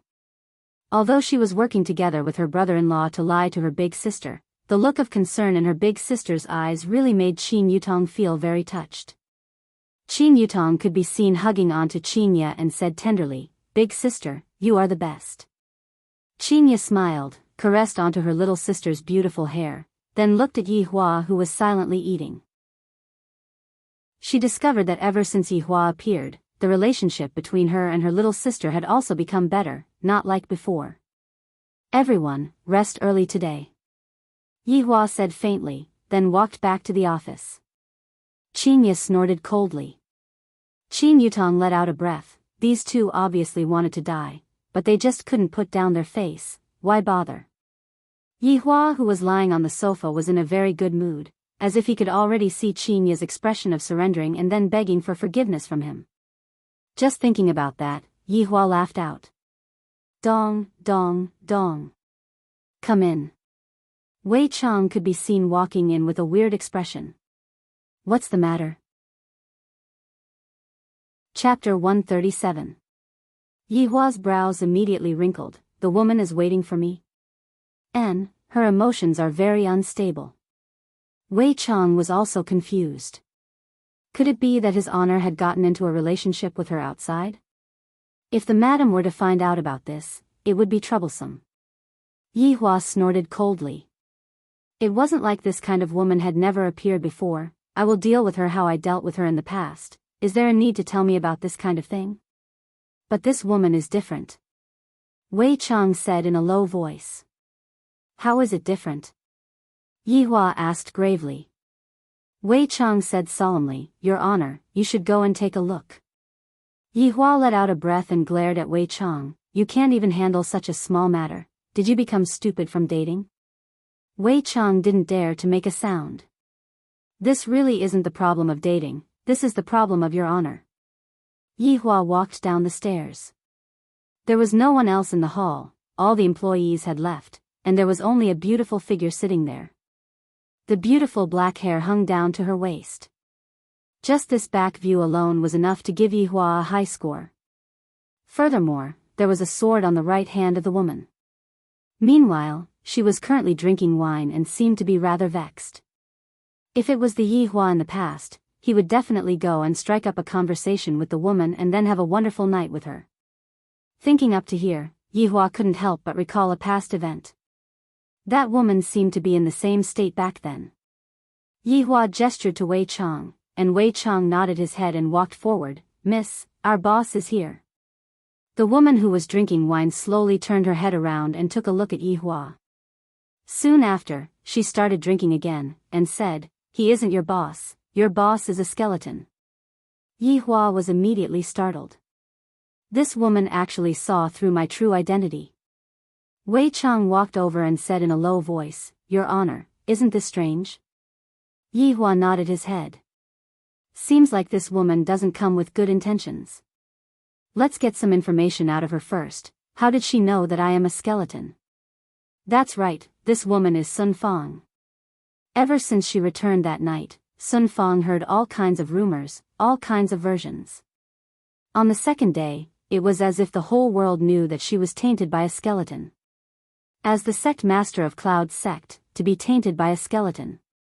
This is simply even more unbearable than being killed. Just yesterday, the rumor storm became even more shameless and despicable. A few elders of Cloud Martial School could no longer sit still. They begged Sun Fang to abdicate, otherwise, Cloud Martial School's 1,000 years of foundation would become a laughing stock for everyone. Sun Fang also knew the seriousness of the matter. She didn't blame the elders. Everyone was thinking for the sect. As for Sun Fang, she had left the Yun sect yesterday. She had left the home that she had lived in for a long time. In her heart, she had thought of committing suicide. However, Sun Fang was unwilling. Even if she had to die, she wanted to drag that skeleton down with her. His reputation and innocence had been completely destroyed by the skeleton. In this life, there was only one thing he wanted to do, and that was to kill that skeleton. Wei Chang pulled out the stool, and Yi Hua sat at the opposite of Sun Fang. He discovered that this woman was indeed beautiful, and her weak eyes seemed to have received a huge blow. How did you know that I am a skeleton? Yi Hua asked gravely, and his killing intent was revealed. Sun Fang was also a little dizzy from drinking too much. She misheard. She looked at the handsome guy in front of her and said, "Because I saw it. He's a skeleton. I want to kill him." Yi Hua and Wei Chang were both stupefied. What kind of plot is this? Wasn't he jumping way too fast? Why did you want to kill skeletons? Yi Hua asked curiously. Sun Fang's beautiful eyes turned cold, and a fierce aura burst out from her entire body, because it tainted my innocence. My only wish in this life is to kill it. The skeleton tainted the lady's innocence? Yi Hua couldn't help but curse out, F***K. Wei Chang was even more stupefied. He asked curiously, "Lady, may I ask, how did the skeleton taint your innocence?" Bang! A silver light flashed, and a sharp sword was placed on Wei Chang's neck. "If you dare to say another word, I will take your life." Sun Fang shouted out drunkenly, and the sword that she was holding onto in her hand was completely unsteady. Yi Hua shook his head towards Wei Chang. Wei Chang naturally understood what his honor meant. As an undead, to actually have such a scum of the same race, Yi Hua decided to get rid of this woman. This woman looks rather pitiful. Recently, I have become a good person. Do you still remember the characteristics of that skeleton? For example, weapons, and clothes? Yi Hua asked. Sun Fang's head was dizzy, and while swaying, she said intermittently, It likes to play with my phone, fish, it wears a black gown, and it has a big scythe. It doesn't know how to speak, and its mouth often makes jijiji sounds." Hearing that, Yi Hua was confused. On the other hand, Wei Chang was stupefied. Isn't this the fucking death mage? The evil spirit that I summoned actually tainted a human woman. How is this possible? It is just a skeleton. How did it do that? Your Honor, subordinate has a matter to report to you. Wei Chang said in a low voice. Yi Hua silently nodded his head, and conveniently called Lai Gu over. This damn skeleton is going to be stewed after I capture it. Your Honor, the skeleton that this woman is talking about, it is one of us. Wei Chang finally spoke out, and immediately, he felt that his entire body had become light. Yi Hua and Lai Gu were both stupefied. Chapter 138. Death Mage stood up while trembling. This is my first time seeing His Honor's face. I am really too lucky. I am too excited. We are both undead, but His Honor is so outstanding. I am left in the dust. Lai Gu grinned. Little skeleton, you are not bad. Your luck with women is not bad. Death Mage lowered his head, not daring to make any unnecessary movements and not daring to speak casually. Yihua said faintly, "Come out and take a look." Everyone walked out of the toilet. "Do you know that woman?" Yihua asked gravely. Death Mage did not dare to be negligent. "Your Honor, I know her. She said that you have tainted her innocence, is that true?" Yihua continued to ask. Death Mage went into a daze. Tainted her innocence? How? With my fingers? Your Honor, this is purely framing subordinate. I hope that Your Honor can return subordinate's innocence. Subordinate's innocence cannot be tainted by a woman. Death Mage immediately kowtowed. This woman is too shameless to actually complain about me in front of His Honor. Isn't it just removing your title as a female slave? To actually make such a big fuss in front of His Honor. Hateful humans. If I had known earlier, I wouldn't have made the bet. I lost again. Yihua took out a cigarette, and Lai Gu immediately got angry. Lai Gu breathed out a mouthful of smoke. Do you dare to say it clearly to her face? Subordinate dares. Death Mage said gravely. All right, we will be witnesses then. If you dare to lie to me, you should know what will happen to you. Yihua said faintly. His words contained a majestic might, causing Death Mage to not dare to make any small movements. Subordinate understands. Subordinate will confront this woman right now. Death Mage was rather angry as well. I didn't kill this woman, and yet, this woman actually came to disturb His Honor's cultivation. Luckily, His Honor didn't blame me. If not, even if I were to die 10,000 times, I wouldn't be able to absolve myself from the blame. Damn, this subordinate of yours is not bad. This show is definitely going to be fun to watch. Lai Gu said softly at the side. Wei Chang let out a sigh. How can my subordinate possibly get close to a woman? It is completely impossible. Death Mage could be seen walking over slowly and stopped 5 meters away from Sun Fang. Sun Fang turned her head and looked towards Death Mage, and the two's gazes intersected in the air. Confirmed gaze. I met the right person. When Lai Gu saw the gazes of the two of them, he couldn't help but sing out slowly. That feeling of deep affection seemed to be reminiscing about his mother dragon. Sun Fang was already drunk to the point of dizziness, but when she saw that skull face, her blurred eyes instantly surged with killing intent. Without saying anything, she raised her sword and rushed forward. To a person who was already drunk, their brain might be able to move, but their body would not be able to keep up with the rhythm. As a result, Sun Fang directly pounced into Death Mage's embrace. Wei Chang stretched out his hand and covered Lai Gu's eyes. Children shouldn't look. Lai Gu immediately slapped Lai Gu's hand away. What? You want to monopolize such a good show? What if she wants to take off her clothes? As expected, this is a good show. Yihua muttered. Death Mage was alarmed. This feeling doesn't come from the woman, but from His Honor who is at the side. Sun Fang was feeling dizzy, and the long sword in her hand had already fallen onto the ground. Her small fist landed onto Death Mage's chest. Yihua and his two subordinates went into a daze. Why does this action seem so familiar? I'm going to kill you. I'm going to kill you, you skeleton, to actually forcefully kiss me and destroy my chastity. I'm going to kill you. Not only did this kind of tone not have any lethality, it was more like a woman who was acting coquettishly. For example, Yihua was able to sense that Qingye would often say some unrealistic things. This time, Wei Chang finally understood what was going on.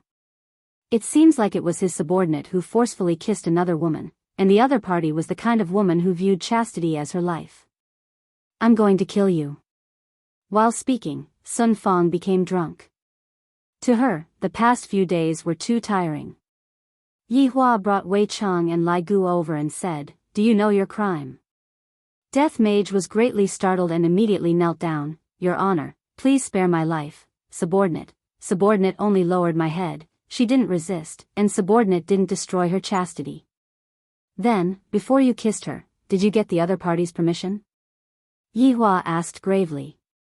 Death Mage actually started sweating, and after a while, he said, Subordinate knows his crime. Yihua snorted, and Wei Chang and Lai Gu immediately stood there obediently. I have already told you two before. We are here to cultivate our humanity, and we have to look at things from a human's point of view.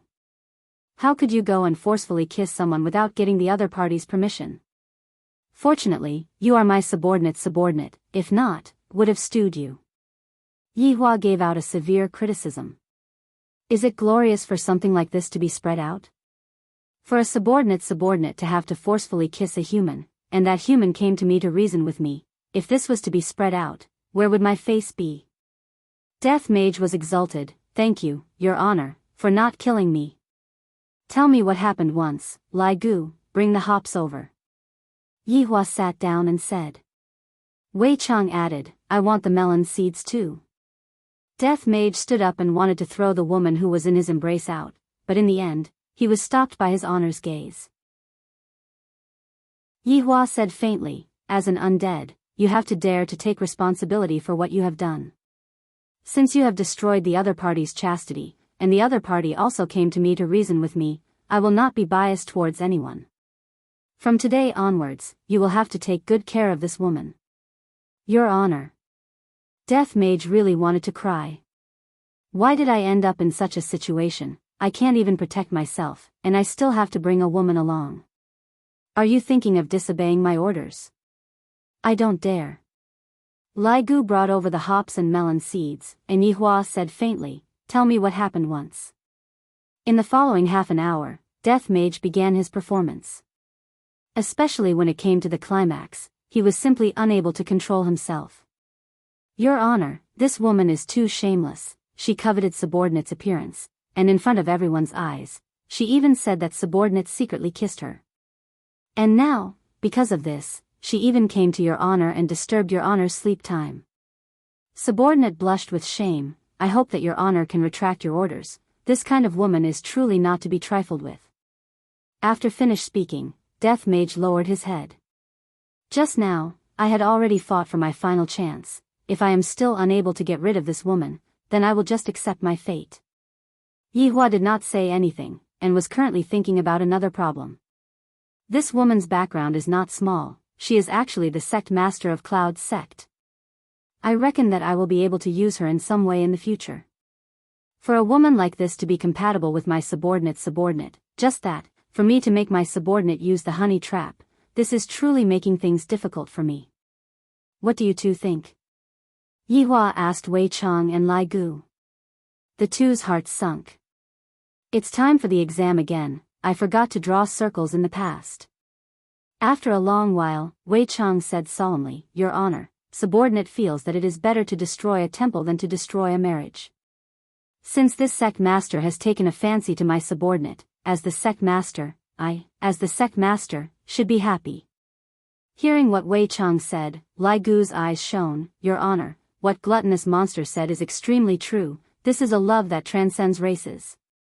However, when Lai Gu finished speaking, the three went into a daze. Soon after, they looked towards Death Mage's face, then looked towards Sun Fang who was in Death Mage's embrace. This fellow actually used his real body to make a human woman fall in love with him, and furthermore, the human woman is a beautiful female sect master. This female sect master's taste is rather unique. If Yihua and the others were to reveal their real bodies, I reckon that other people would probably faint from fright. Yihua coughed lightly. He did not want to lecture his two subordinates and said, It is already quite late, this matter is decided, all of you can go back to your places now. After finished speaking, Yihua turned around and went upstairs. My little brother's woman has already come to look for me, and my little brother's woman is even more so, and yet, my woman is acting like that. Chapter 139. Death Mage hugged onto Sun Fang who was in his embrace, and he even had the heart to die as he shouted out lightly, Master, since his honor has spoken, you should just treat this human well. After Wei Chang finished speaking, he stepped into the black void. Lai Gu smiled and patted on Death Mage's shoulder, if you don't want it, you can give it to me. Death Mage was very straightforward as he stretched out both of his hands. Lai Gu was startled. His honor is from the undead race as well, and this undead race sure is straightforward. Brat, it is better for you to keep it for yourself. After finished speaking, Lai Gu disappeared, leaving behind Death Mage, who had a depressed look on his face. Looking at the woman in his arms, the corners of her eyes were still wet. Even though she was drunk, her brows were still tightly knitted. Death Mage let out a heavy sigh. If I knew that it would be like this, I wouldn't have revoked her identity as a female slave. Listening to his honor's words, I still have to treat her well. How is it possible that I don't even have money to play games, and I still have to raise a woman? What kind of joke is this? Death Mage also disappeared from the leisure bar. As for where he went, it was naturally under the heavenly bridge. The only difference was that he had to carry a woman while fishing, and the surrounding vagrants were suffering unspeakably. The next day, Yihua woke up very early in the morning and looked at the weather outside. The weather was warm and sunny. The weather was the most suitable for traveling. When he thought of his meticulous plan, the corners of his mouth unconsciously curled up. After washing up, Yihua woke up Qinya, who was sleeping in his sister-in-law's room. Qin Yutong naturally had to pretend that she had recovered from her illness. This way, Qinya would be able to go to Yihua's room with peace of mind. Qinya had prepared some clothes, and while wearing a big round hat to block the sun, Qinya looked very comfortable. Right now, even if Qinya didn't have any noble clothes on, Qinya was still able to show off her nobility. Yihua was very satisfied with Qinya's change. This is the temperament that his honor's wife should have. Yihua, where are we going? Qinya asked faintly, and her tone was still the same, neither warm nor angry. Yihua said indifferently, you will know once you get there. This guy, he wanted to give me a surprise, but he was still sneaky. Do you think I don't know what you're thinking? Little sister must have been bribed by you. At this moment, Wei Chang and Lai Gu were already waiting downstairs. Beside them, there were 4 women who were dressed in maid attire, and they were acting as the service personnel for this trip. Among them were Wei Chang's girlfriend, Tang Wei, and Lai Gu's 3 big celebrities, Yi, Wen Xia, and Bai Xiaozhen. It must be said that Wei Chang and Lai Gu's eyesight was very good. These 4 women could be considered as top-notch beauties, especially after they ate the golden delicate crane. Their appearance became even more beautiful. Looking at his subordinates' women, Yihua couldn't help but nod his head. I will be able to bring them out. As for whether or not they will be able to gain face, that will have to depend on how well they teach them. When Qinya saw these 4 women, she was a bit stupefied. Why are all of them wearing maid attire? All kinds of black silk, all kinds of lace, all kinds of visual allure. Although their expressions were filled with respect, Qinya still felt that it was strange. Even Xiao Tang is among them, and why do those 3 women look so familiar to me? Boss, lady boss. The people below shouted in unison. Yihua gladly accepted it, and although Qinya was stupefied, she still accepted it. Those 3 celebrities are my subordinates' women. Yihua added, lest the jealous king beside him took the opportunity to make a fuss. Qinya snorted. Today is a rare opportunity. I and my subordinate have not gone out together for a very long time. As for why I am bringing them out, firstly, they can do odd jobs, and secondly, they also need to go on a date. Yihua said faintly. Qinya didn't believe him. Are all you cultivators like this when you go out? Do you feel that they have become our big light bulb? If you want, we can go to the world of just the 2 of us. Yihua said softly beside Qinya's ear. Towards Yihua's teasing, Qinya pinched Yihua harshly, then rolled her eyes at Yihua and walked forward. Yihua laughed lightly. Women, they always say one thing but mean another. The 4 women who were acting as maids immediately took over the small box from Qinya's hands, and their expressions were incomparably respectful. Yihua, Wei Chang, and Lai Gu walked at the back. Are there any abnormalities with your women? Yihua asked faintly. Your Honor, don't worry, they are able to fight, defend, and deal damage. Lai Gu laughed. Wei Chang laughed lightly. Right now, Xiao Tang is still not proficient in controlling her strength. Subordinate will let her practice diligently in the future. The 2 of you have done well. In the future, there will definitely be more people that will be needed. For now, train properly. Yes. Yes. Outside of the bar, 2 top-end Cayennes were parked. This time, Qinya finally did not have to be the chauffeur and sat at the back with Yihua.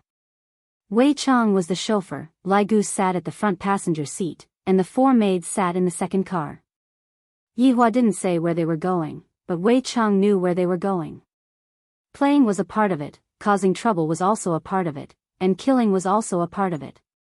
After Lai Gu got onto the car, he sent a message to his women, telling them to go and clear the bar first, to prevent anyone from disturbing his honor's mood. After receiving the message, Lai Gu said to Wen Xia who was beside him, "Gu Gu told us to go and clear the bar first." Wen Xia was the only one who had short hair out of the 4 women. She was filled with a heroic spirit, and even gave people a kind of feeling of handsomeness. Of course, it was the kind of handsomeness that belonged to women, and her figure belonged to the fiery type. Lai Gu was very fond of this type. The one who was sitting behind Wen Xia was called by Xiaozhen. She belonged to the cute type of beauty. Her oval face looked very comfortable, and her bashful look couldn't help but make people feel tender towards her. As for Tang Wei, there was no need to talk about her. She belonged to the pure type of girl. Perhaps it was because she wasn't familiar with Lai Gu, or perhaps it was because she saw the 3 celebrities. She was a bit nervous. Clear the bar. A trace of an evil smile appeared on the corner of Wen Xia's mouth as she stepped on the accelerator, and like an arrow that left the bow, the top-end Cayenne shot out. Tang Wei immediately grabbed onto the handle of the car. I feel that they are very ferocious. They are completely different from what I see on television. In the beginning, Tang Wei was actually very nervous. Uncle Wei asked me to come over and act as the boss's waiter, and I felt that it was quite an honor. However, when I thought about how I am the only one coming over, I became a bit nervous, afraid that I would do something wrong. After hearing that there were 3 more celebrities, Tang Wei immediately let out a sigh of relief. When she saw the 3 celebrities that came over this morning, Tang Wei was very surprised. They are actually the popular actresses. I even secretly asked Uncle Wei, and in the end, those 3 actresses are actually Uncle Wei's friends' women. I am about to get dizzy. However, looking at their expressions, they are even more nervous than me. "Hello, I am Bai Xiaozhen, nice to meet you." Just when Tang Wei was thinking blindly, Bai Xiaozhen who was at the side took the initiative to greet Tang Wei, and with a blush on her small face, Tang Wei cried out in surprise. Soon after, she held on to Bai Xiaozhen's delicate hand and said, "Hello, I am Tang Wei. From what I heard from Gu Gu, you are Uncle Wei's girlfriend?" Bai Xiaozhen's voice was a bit low. Even if she was talking to a girl, she would still be shy and lower her head. However, it was precisely because of this that Bai Xiaozhen gained countless fans in the entertainment circle. Every time a male fan saw that shy look on Bai Xiaozhen's face, Bai Xiaozhen would instantly earn a few hundred million. Chapter 140. You guys know about this too. Tang Wei also became a bit shy, and a blush slowly climbed onto her neck. Wen Xia who was driving stretched out her hand and said coolly, "Wen Xia." Tang Wei immediately held onto her hand. "Hello." She turned her head and smiled sweetly. "Hello Tang Wei, my name is Iran." "Hello." Tang Wei was a bit overwhelmed by the favor, so they are actually very amiable and approachable. "You are thinking too much, isn't it all because of your Wei Chang's woman?" Wen Xia still smiled gently. "Xiao Tang, we are friends in the future, we need to walk around more often." What big sister Iran said is right. Tang Wei was the youngest among the 4, so it was normal for her to address the other 3 as big sister. Bai Xiaozhen said weakly, "Tang Wei, are you prepared? We are going to clear the place later. Do we need to prepare for clearing the place too?" Tang Wei asked innocently. Wen Xia said calmly, "Clearing the place is equivalent to killing." Tang Wei was immediately stupefied, while Bai Xiaozhen seemed very shy, but her pair of beautiful eyes were flickering with excitement. Don't think that only Yihua was instilling crooked logic into Qinya. Lai Gu was the same as well, and his brainwashing was very successful. However, this time, it was a rare opportunity for him to pull all of the women out to train and see the effect. In actuality, Wei Chang also had the same intention. Tang Wei's temperament was still too kind, and this was not a good thing. Coming out today was to let her train her courage. Yihua's car drove at a moderate speed, and when Qingye saw the car behind them speeding away, she asked curiously, "It is very dangerous for them to drive so fast." Lai Gu smiled, "Madam, don't worry, they know what they are doing. What are they in a hurry to do? Isn't it good for them to go together with us?" Qingye asked. "Madam, they are going over first to prepare." Lai Gu explained carefully, his mood was pretty good. Yihua said faintly, "Why would there be so many questions?" Qingye snorted, "Can't I just ask out of curiosity? He really acts like a big boss no matter where he goes. I feel that my mental state is also developing towards this direction." Very quickly, they got on the highway. Qingye was very curious where Yihua was going to bring her to play, and as she thought about it, she got a bit sleepy and gradually fell asleep. Yihua took a look at Qingye. Only a sleeping Qingye is capable of making one feel tender affection for her. Seeing that Qingye was slowly falling to one side and was about to touch the door frame, Yihua stretched out his hand and held onto Qingye's forehead, then lightly hugged onto Qingye's shoulder and let Qingye use his shoulder as a pillow. Qingye, who was asleep, pursed her lips and hugged onto Yihua's arm. "Because if I don't hug onto something, I will feel that something is missing. Drive it steadily," Yihua said faintly. Wei Chang, who was driving, nodded and controlled the speed at 100. "Damn it, it's been a few days, and I can finally hug this stupid woman. Today is really a good day." 2 hours later, they got off the highway, entered the village road, and then turned into the mountain road. They drove through the forest for half an hour. If there were people, they would sometimes see flying cars. Not long later, they finally arrived at their destination. At this place, there was a waterfall that wasn't big nor small, and the water droplets that splashed out from the waterfall were as fine as dust and smoke. As the water droplets floated in the air, they formed a mist that covered the forest with a layer of thin veil. At first glance, an extremely beautiful rainbow could even be seen. The water quality of the water here was not something that the water quality in the city could compare to. If one were to look carefully, one would even be able to see fishes swimming at the bottom of the water. Presumably, the meat of the fishes would be delicious and delicious. For maids could be seen to have arrived at the scene a long time ago, and all of the facilities were already prepared. Tents, chairs, dining tables, cooking utensils, food, etc. were currently standing in a row to welcome them. However, just an hour ago, the scene here wasn't this peaceful. 1 hour ago, Big Sister Xia, are we lost? Tang Wei, who was sitting at the back, asked curiously. She opened up her phone and took a look at it, then said, "We aren't." Gugu had already come over to take a look. "We have arrived," Wen Xia said coldly as she stepped on the accelerator. Tang Wei took a look and immediately cried out in surprise, "Big Sister Xia! There is a waterfall in front of us, quickly! Quickly stop the car!" Amidst Tang Wei's screams, the Qian flew out from the top of the waterfall. Other than Tang Wei, the other 3 women felt that it was very exciting. Bang! The entire car unreasonably landed at the bottom of the waterfall, and Tang Wei had yet to come back to her senses. Bai Ji still smiled, "Everyone, prepare yourselves and strive to perform well in front of the boss. Don't make things difficult for Gugu." "You are still right, although it is just a simple outing." Gugu said that it is also a part of the boss test. Wen Xia loosened the seatbelt and took out a mirror to take a look at herself. "I better not lose face as a man in front of the boss." Tang Wei was completely stupefied, not understanding what they were talking about. "What are you all talking about? Why don't I understand what you all are talking about?" Tang Wei asked confusedly. Bai Xiaozhen said tenderly, "Tang Wei, you will know after we get off the car." While feeling puzzled, Tang Wei got off the car along with the 3 women.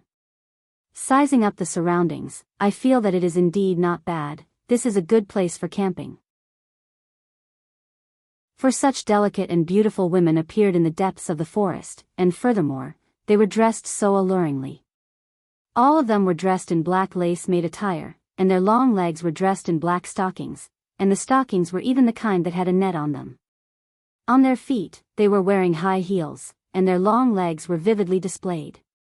Immediately, countless sounds of saliva being swallowed rang out from the surroundings. Bang! Bang! Bang! In an instant, countless figures descended from the sky, and the way they appeared was extremely shocking. Wherever they landed, the ground would be stepped on, and from this, it could be seen how valiant they were. Tang Wei was a bit scared as she moved closer to the other 3 women.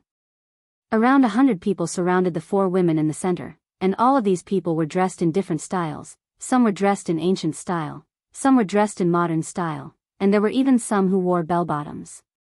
However, the only thing that all of them had in common was their gazes. They wished that they could swallow the 4 women in front of them. A handsome man could be seen flinging his bangs as he walked out with large strides. I am Extreme Will Pavilion's big disciple, Sun Wei.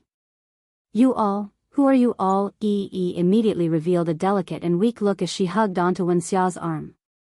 Not only did this action not make others feel pity for her, even started laughing out loud, and his gaze revealed savagery. Beauties, this place has long been taken over by us. Let's go then. As expected of a celebrity, when they start playing around, it would be great. Sun Wei immediately stopped. Beauties, don't be like this. I have just regained my single status, and I can see that you look pretty good. How about becoming my girlfriend? After saying that, he stretched out his hand, wanting to touch Rant's pretty face. However, before he could even touch her face, he flew into the sky like a cannonball and even lit up for a moment. Bai Xiaojun said shyly, I only wanted to give him a kick. I didn't expect that it would turn out like this. The surrounding men sucked in a breath of cold air. A delicate woman had actually kicked an adult man into the air, and this was not an ordinary kick. He flew into the sky and had yet to land. Chapter 141.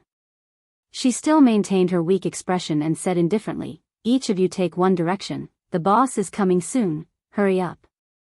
When Xia and Bai Xiaojun nodded, Tang Wei was still panicking. When she appeared again, her slender legs were on top of a man's forehead, the high heels on her feet had pierced through the man's skull, blood flowed out from the heels. The man's eyes were filled with shock, but he could not help but look down. He immediately felt that he died with grievance. She was actually wearing safety pants. Screams suddenly sounded, the small valley was filled with wails, the clear water turned bright red. Tang Wei looked at the man in front of her with a sinister expression. She continuously retreated until she leaned against the car door. Die. The man raised his butcher knife, as if he had already seen the beauty being cut into 2. Tang Wei was very nervous, but she also knew to resist. She grabbed the man's arm and flung it. Maybe because she used too much strength, she did not throw the man out, but her arm was forcibly torn off. Looking at the arm that was spurting blood, a black mist flashed past Tang Wei's beautiful eyes. The gentleness on her face gradually faded, and was replaced with a fierce look. Kill. This was a completely one-sided situation. There was no possibility of turning the tables, not even letting anyone escape. The method was so cruel that even the heavens had to cover it up, unable to bear to look at it. In a few minutes, there was only one person left out of the few hundred people, and that person did not move at all. He was just a lackey that had just entered the sect, often boasting that he had a strong backing, bullying people in all kinds of ways. Knowing that this time they were going to cause trouble, he became even more terrible. In the end, before the matter even started, it came to them. When had they ever seen this kind of scene? They had only seen it on the television. Quickly come here, there is an honest person here. Quickly come and bully him. Bai Xiaojun waved her pure white willow arms. Her whole body was clean, not letting the dirty blood stick to her body. Ran, Wen Xia, and Tang Wei slowly walked over. The man was already scared to the point of peeing. He knelt on the ground with a plop. I will tell you everything. We are from the north. We are guarding here to ambush. I will tell you everything you want to know. Please don't kill me.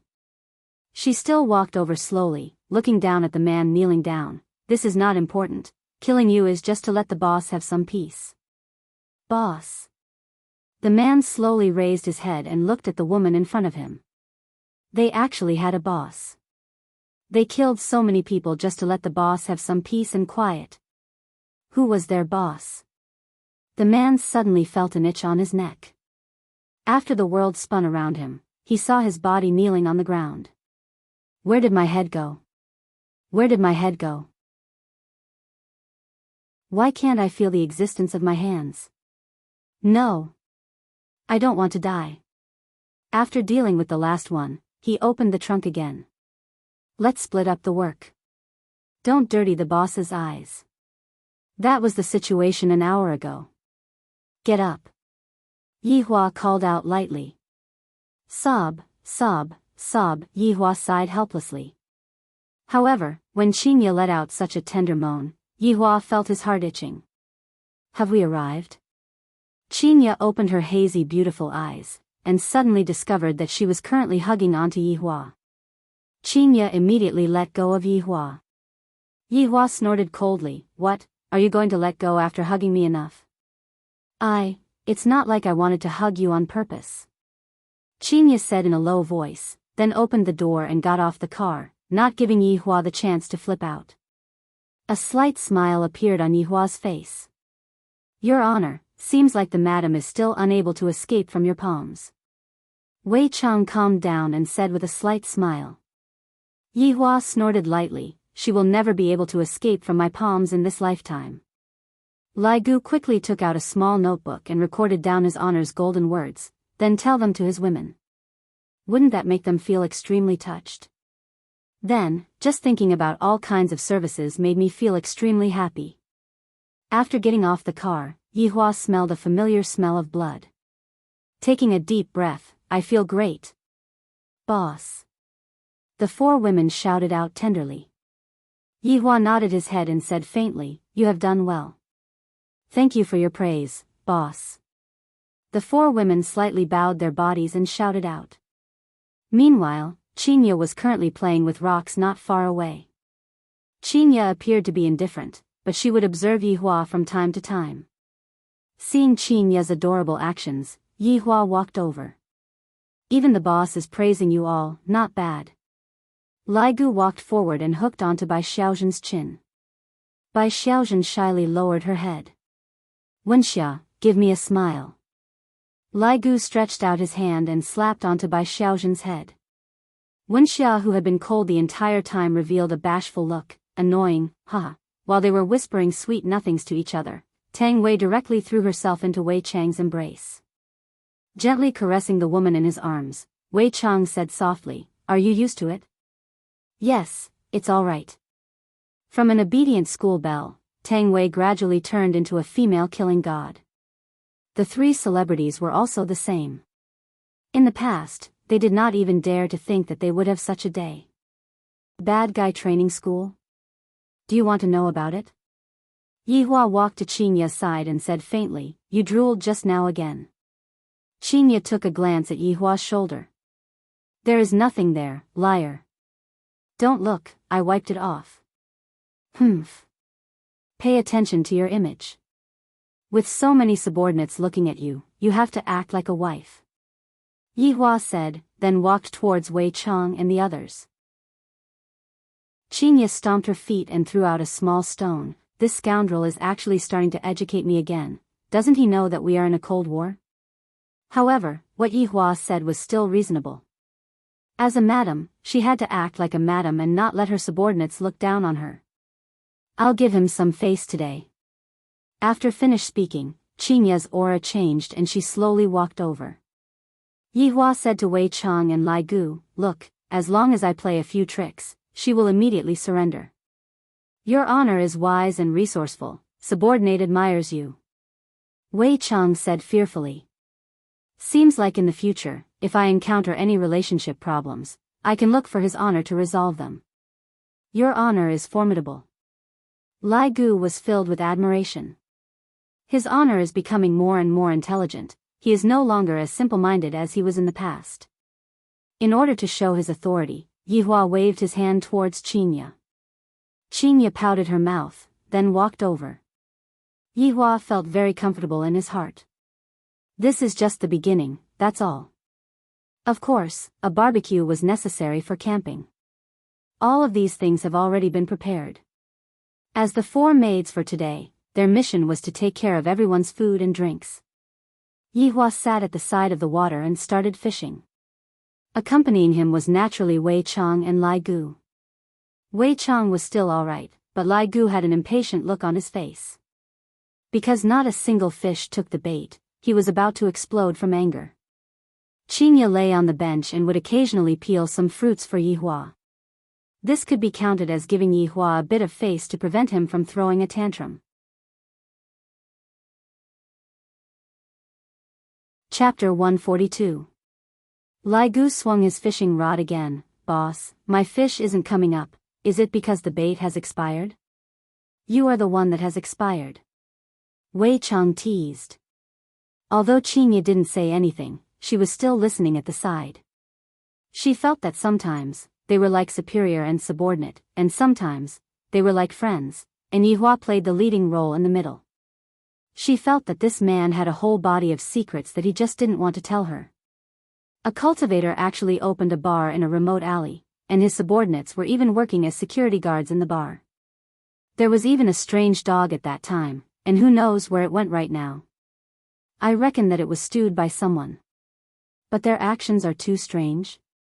Could it be that Yihua is hiding from some enemy, and that's why he is hiding like this? No matter if it is television or novels, they all say that the weak are prey to the strong in the cultivation world. If Yihua is really hiding from his enemy, what should I do? Why don't I go abroad together, and if it really doesn't work, I can just hide in the mountains. This way, Yihua's enemy won't be able to find him. Qingye instantly planned out countless escape plans in her mind. Her originally good mood was completely gone, and her heart was filled with worry. Looking at the ordinary Yihua, that relaxed look of his, is he faking it for me to see? This scoundrel is really hiding everything from me. Doesn't he know that we are already husband and wife? If there are difficulties, we should face them together. What a male chauvinist. Although I don't have any abilities, at least my brain is enough, and I am also very rich.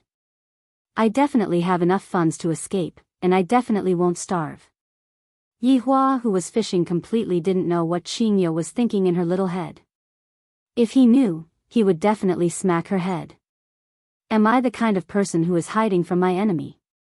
If I really want to bring out my enemy, it would be those overlords. It's good to find them, I don't have to look for them myself. Yihua stretched out his hand.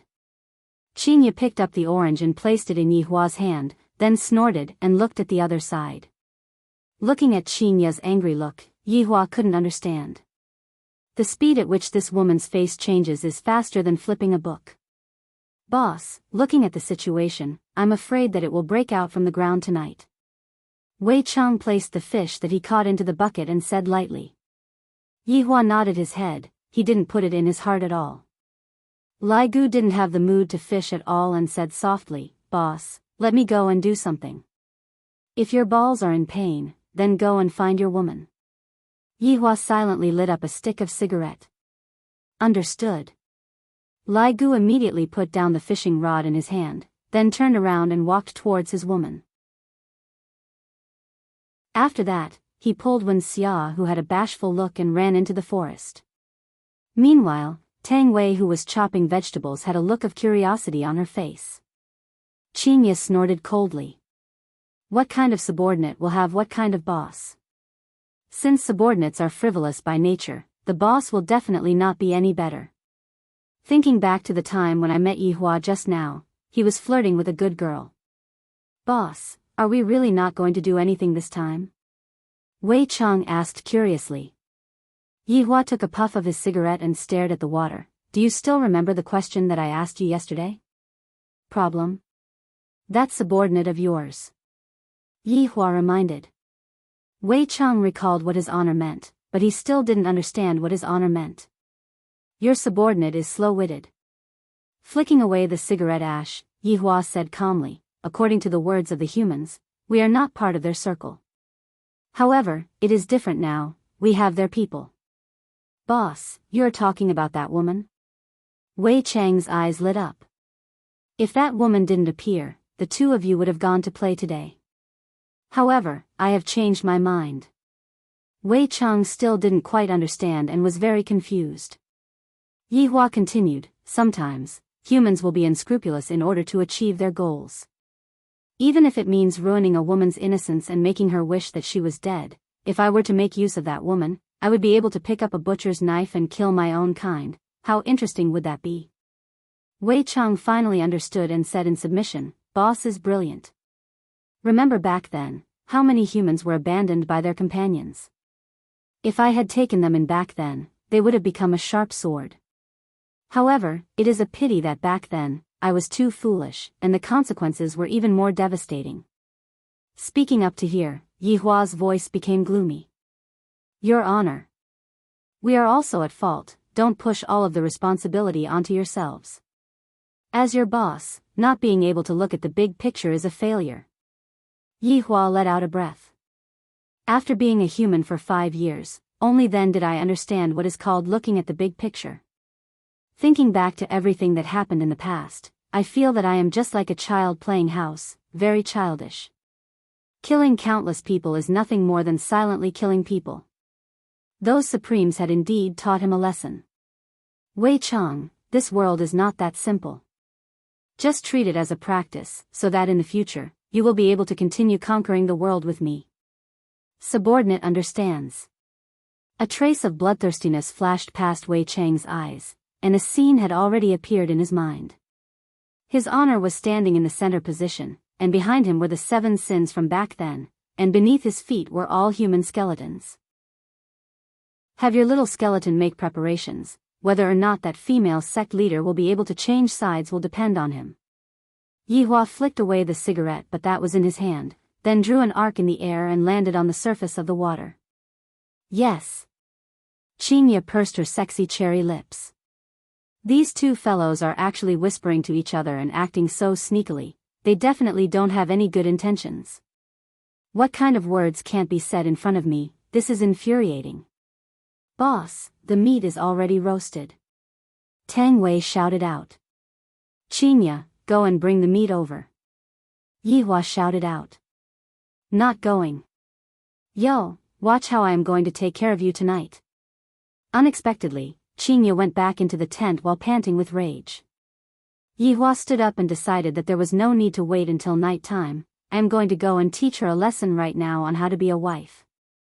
The 3 maids first looked at the lady boss who went back into the tent, then looked at the boss who went back into the tent. Immediately, they thought of something and their faces became slightly red. The relationship between the boss and the lady boss sure is good. Tang Wei secretly took a look at Uncle Wei, and upon discovering that Uncle Wei was also looking at her, Tang Wei immediately lowered her head. There are only 3 tents today, I definitely have to be together with Uncle Wei. Upon thinking about this, Tang Wei's heart started thumping. Seeing Tang Wei's shy look, and the way she dressed up today, Wei Chang's gradually aging heart slowly recovered. However, before that, I still have to complete the task that his honor had given me. Death Mage. Wei Chang did not summon Death Mage, rather, he was merely sending a message over a long distance. Death Mage. Wei Chang called out once again. Why is there no response? Death Mage. Cough, cough, cough, Master. You woman, don't come over. Master, sorry, please wait a moment. Death Mage's tone was very panicked. Wei Chang let out a breath.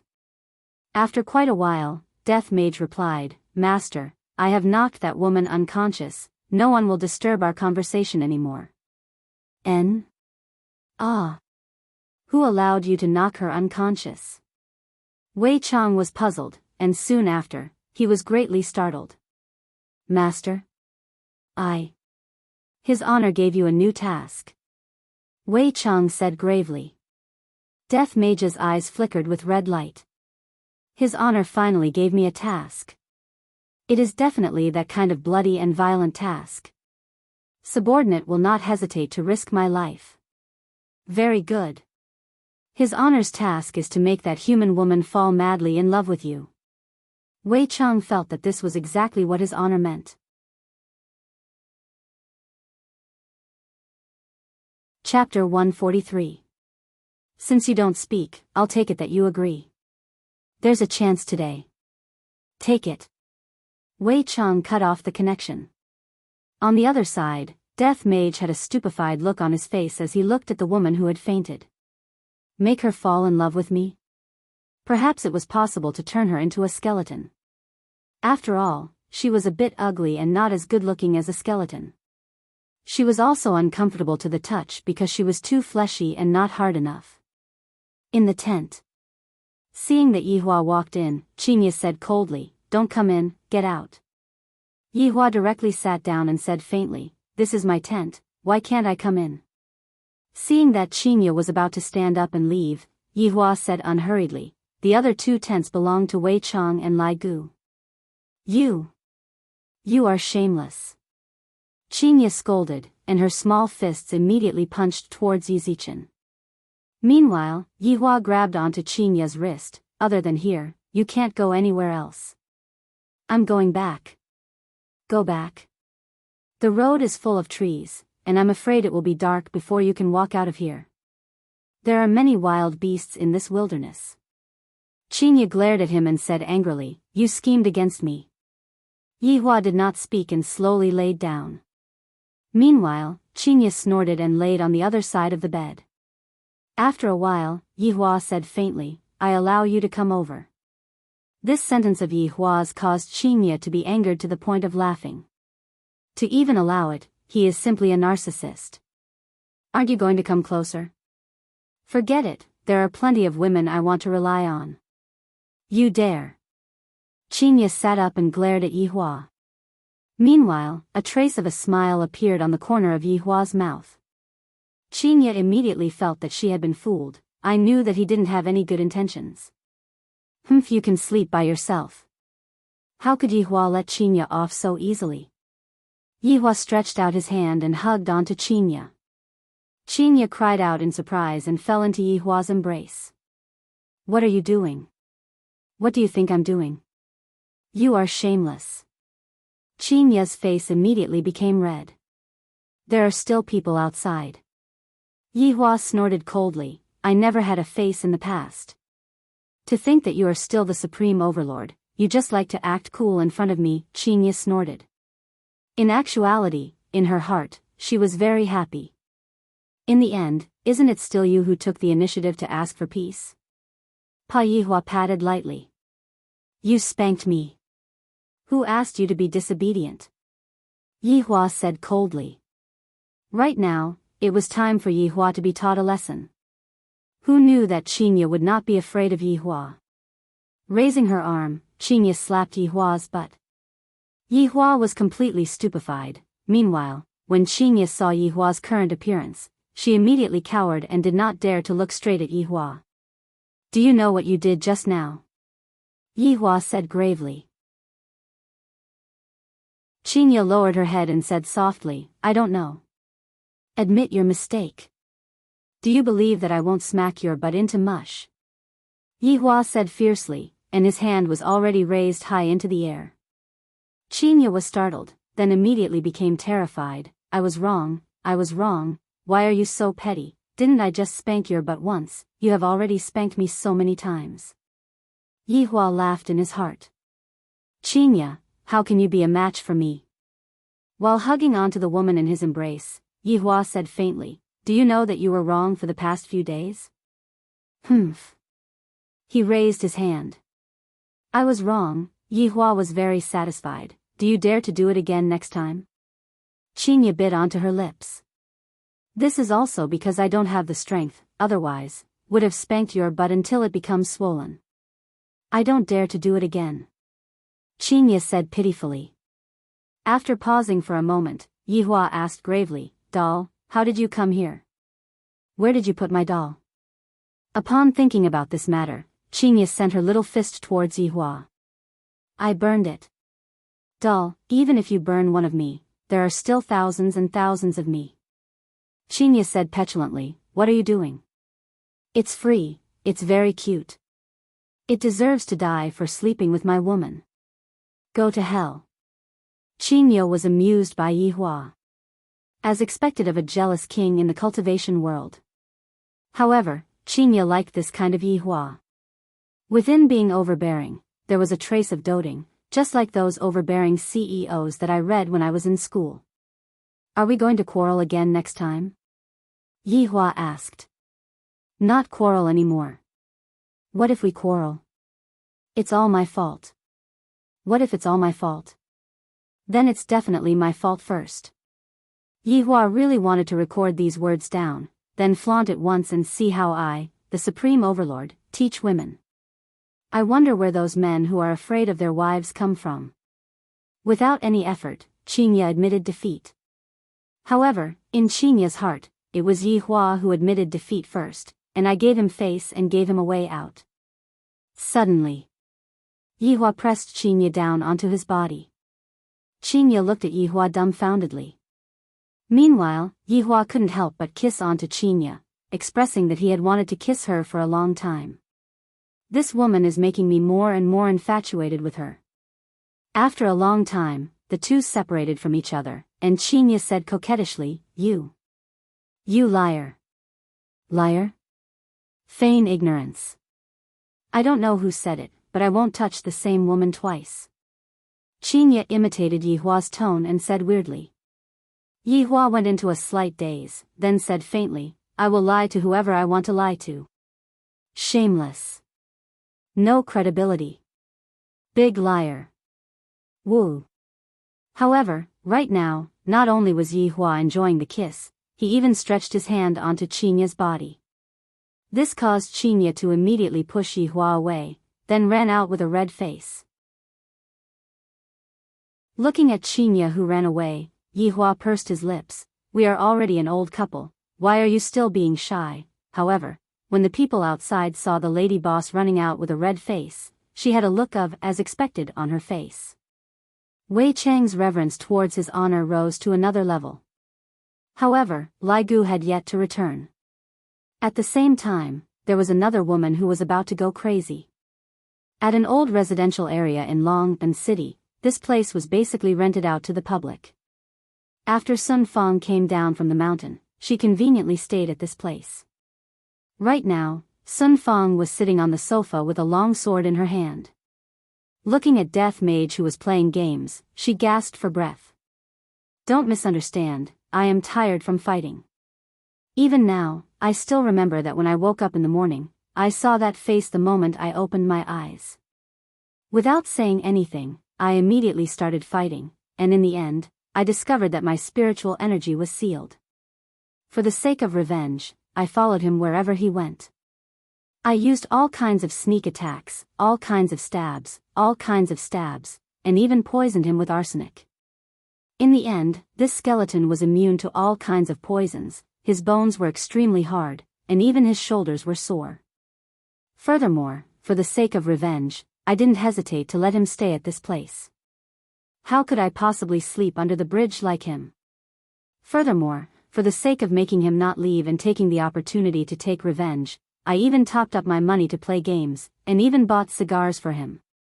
This enemy of mine even clamored that if I don't top up my money, I will leave.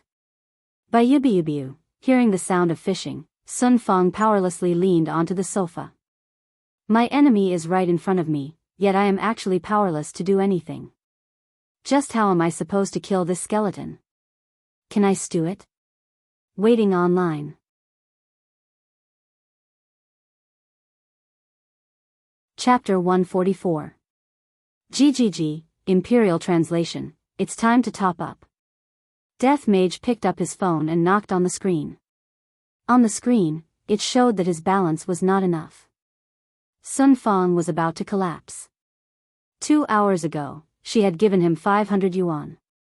Are you eating money? It's gone so quickly. He did not bring much money with him when he left the sect this time. He only had a few thousand yuan on him because he was bent on revenge. Seeing that the woman on the sofa did not have any reaction, Death Mage started typing on his phone. If you're not going to top up, I'm leaving. A blatant threat. So many young geniuses have come up the mountain to ask for her hand in marriage, but this sect leader has never bothered with them. But now, I'm asking a skeleton to stay. This is retribution. Sun Fang threw the phone on the table and coldly shouted, Charge. Death Mage was not courteous at all, and he immediately started transferring the money to the bank. His actions were done in one go, and it seemed like he had done this many times before. On the other hand, Sun Fang was very angry. Picking up her own sword, she fiercely chopped towards Death Mage's head until the web between her thumb and forefinger started bleeding. However, the black robe that Death Mage was wearing was not even cut open. Seeing that Death Mage had returned the phone to her, Sun Fang took it over. However, when he saw the balance on the card, it was as if he had been struck by lightning. 1 yuan. Sun Fang immediately snatched over Death Mage's phone, only to see that there were more than 10 gold coins, and he actually rushed all of them. Sun Fang covered her forehead and slumped weakly on the sofa. Then, she raised her sword and slashed again. As she slashed, she cursed, "You bastard, I'll chop you to death. How dare you use my money to play games? You don't want to eat, but I still want to eat. I'll hack you to death." Ah! By Yubiubiu, Sun Fang was speechless. Looking at the cigars on the table, Sun Fang's gaze hardened. She took one out, walked into the kitchen, and took out a blue bottle from her backpack. Ecstasy powder. This poison was in the form of powder and could be added to drinking water. It could also be ignited and floated in the air. It was an essential medicine for killing and robbing people. Furthermore, it was extremely precious. Sun Fang did not want to waste it, but she had no other choice. He added the ecstasy powder into the cigar. "Suck you to death, you bastard." After she was done, Sun Fang took a deep breath and walked out of the kitchen. Looking at Death Mage, who was playing the game with a serious expression, Yu Yang slowly walked over and stretched out the cigar in his hand. Without even looking at Sun Fang, Death Mage took the cigar and placed it on his mouth. Seeing that Death Mage did not have the intention to start a fire, Sun Fang let out a breath and calmed herself down. Picking up the lighter, Yu Yang personally lit the fire for Death Mage.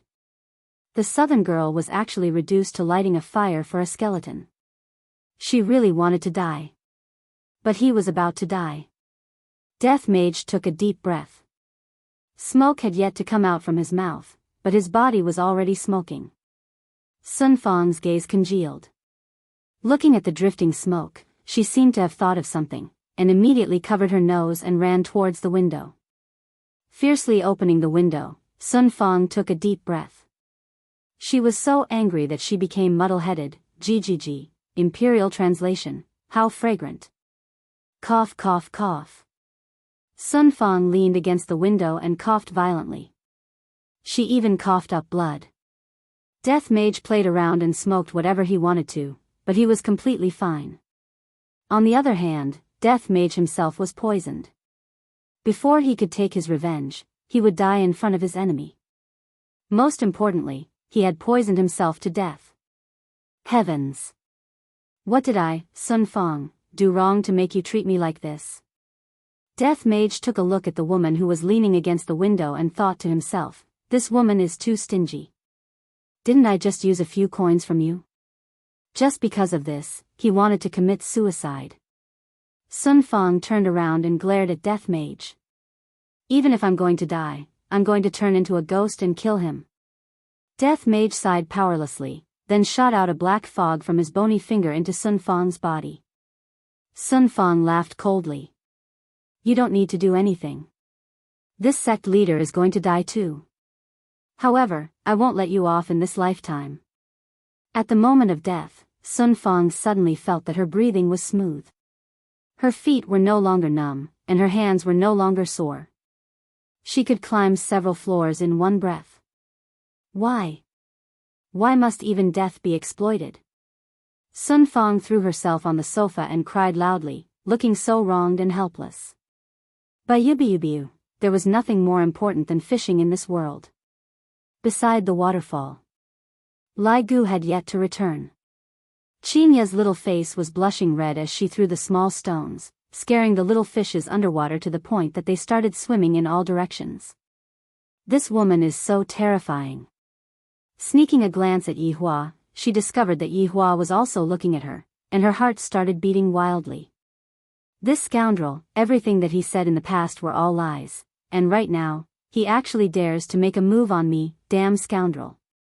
That's right. I forgot to ask him about that matter. No, I still have to ask him clearly. If it really doesn't work, I'll just run. With a blushing face, Qinya pulled Yihua into the tent again.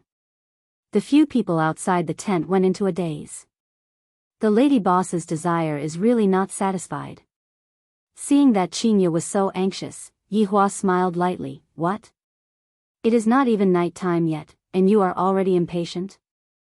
Impatient my ass, let me ask you something. Qinya said solemnly. Come into my embrace first. Can you be a bit more serious?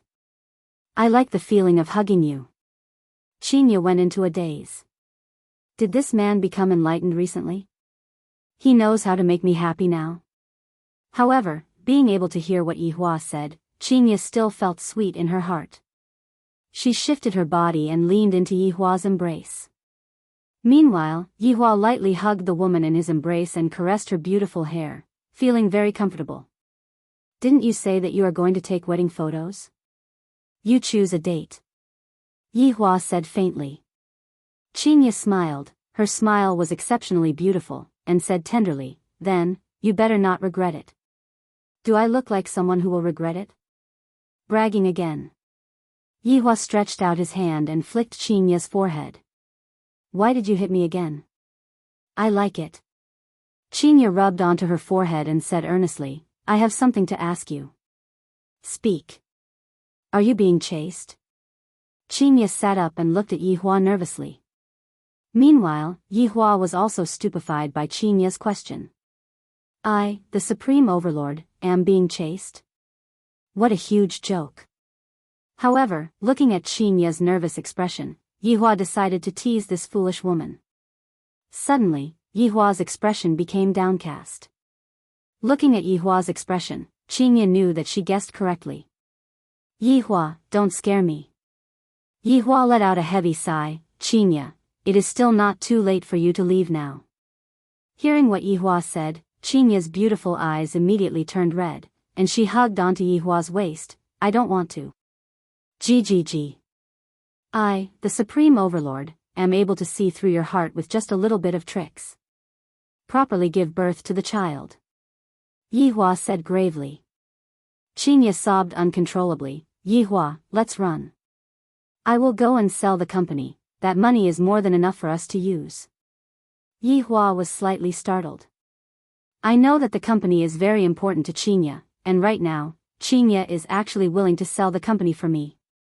Lightly caressing onto the foolish woman in his embrace, Yihua said faintly, where are we going then? Anywhere is fine.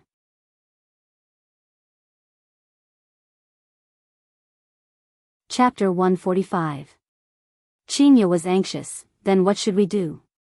Let's call the police. No, it's completely useless. Looking at Qinya's expression, Yihua finally couldn't help but laugh. Qinya went into a daze for a moment, then said fiercely, are you playing with me? You are the one who is too stupid, it's already good enough that I don't chase after others. You. I was so worried about you just now, and you still dare to tease me, Yihua. I will fight it out with you. Humph, come at me. Immediately, the tent began to shake violently.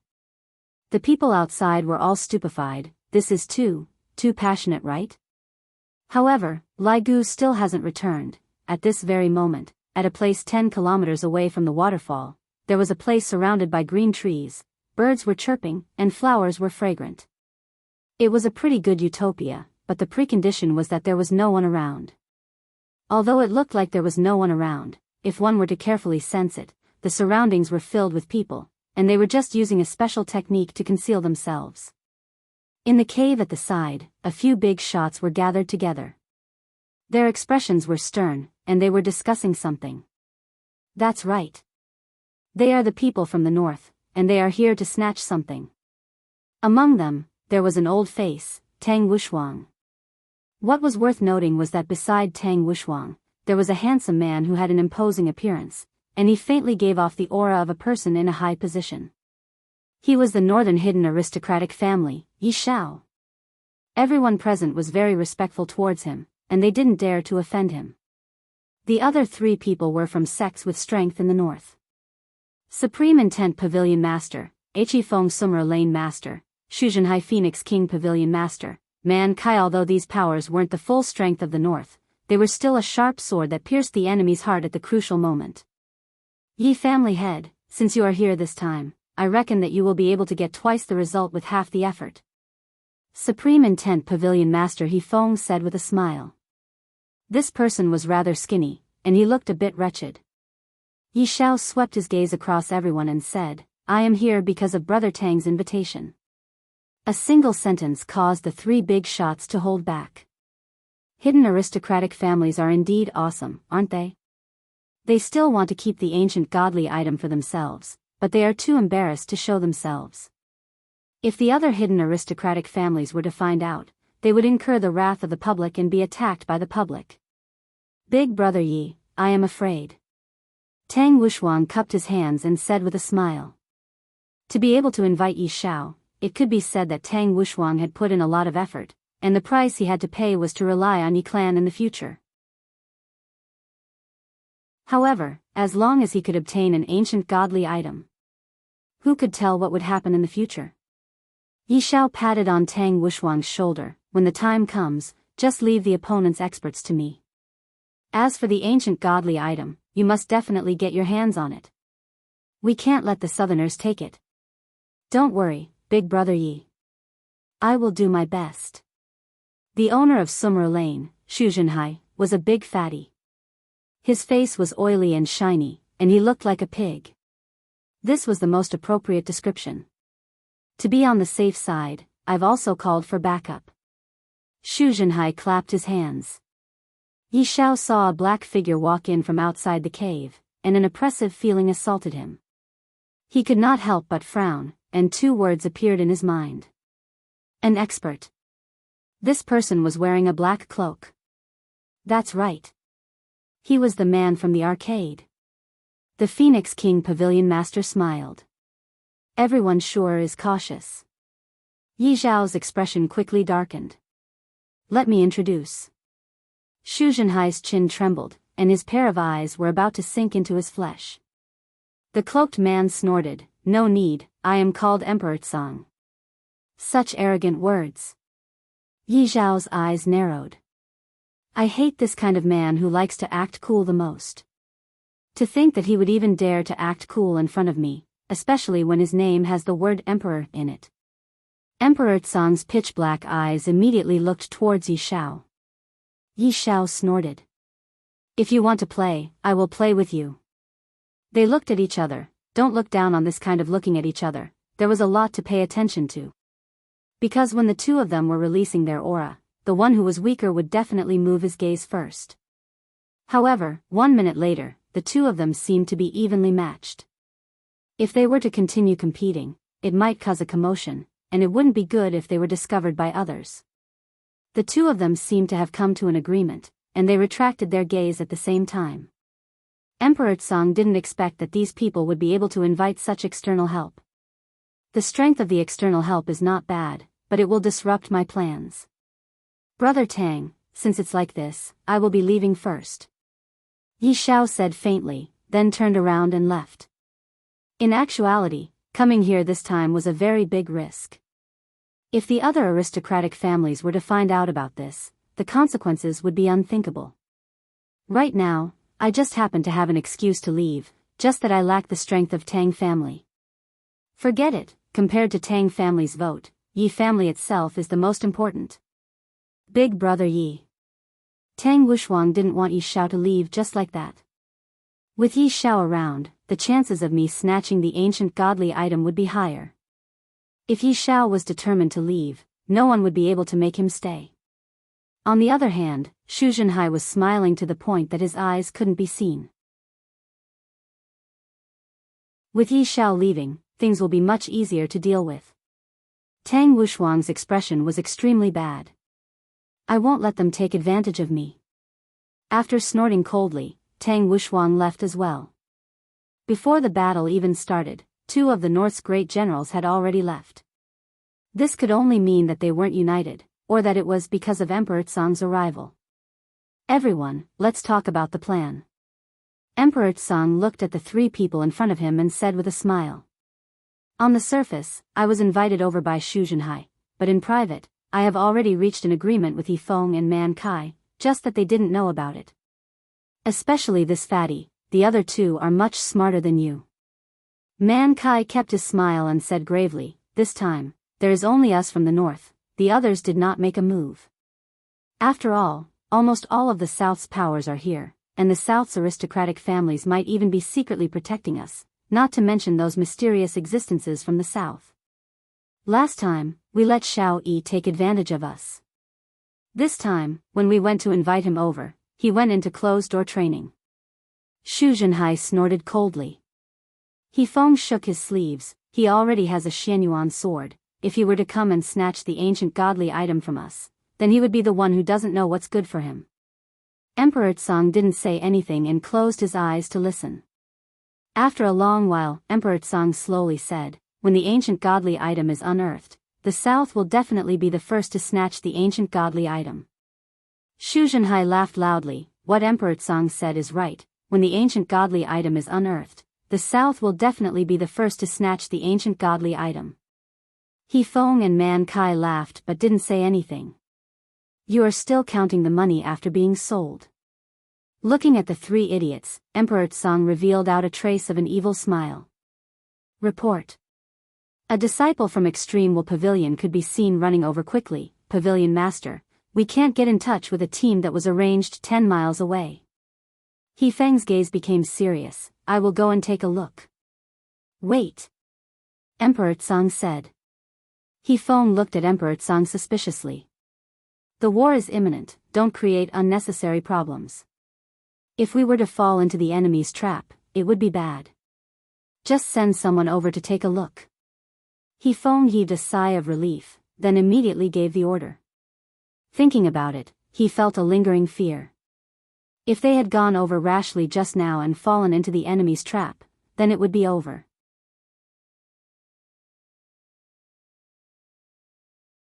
Chapter 146. Beside the waterfall. Lai Gu had not returned yet. Yi Hua and Qingya, who was flushed red, walked out of the tent together. Qingya covered her pretty face with her hands, and she almost didn't have the face to see anyone. Didn't I just leave you hanging for a few days? How can there be such a vengeful person who is so aggressive? Your figure is getting better and better. Yi Hua said with a smile, then went back to fishing. Towards this kind of teasing, what else could Qingya do? I can only hope that the heavens will send down divine power to smack Yi Hua's butt and let him know how formidable I am. Looking at the smile on his honor's face, Wei Chang felt very happy as well. His honor is becoming more and more like a human. Congratulations on your honor regaining your wife's heart. Easy. Yi Hua picked up the fishing rod, indicating that he would be able to easily catch Qingya. What do you mean by easy? Qingya walked over and questioned Wei Chang. Wei Chang immediately turned his head around, expressing that he did not know anything.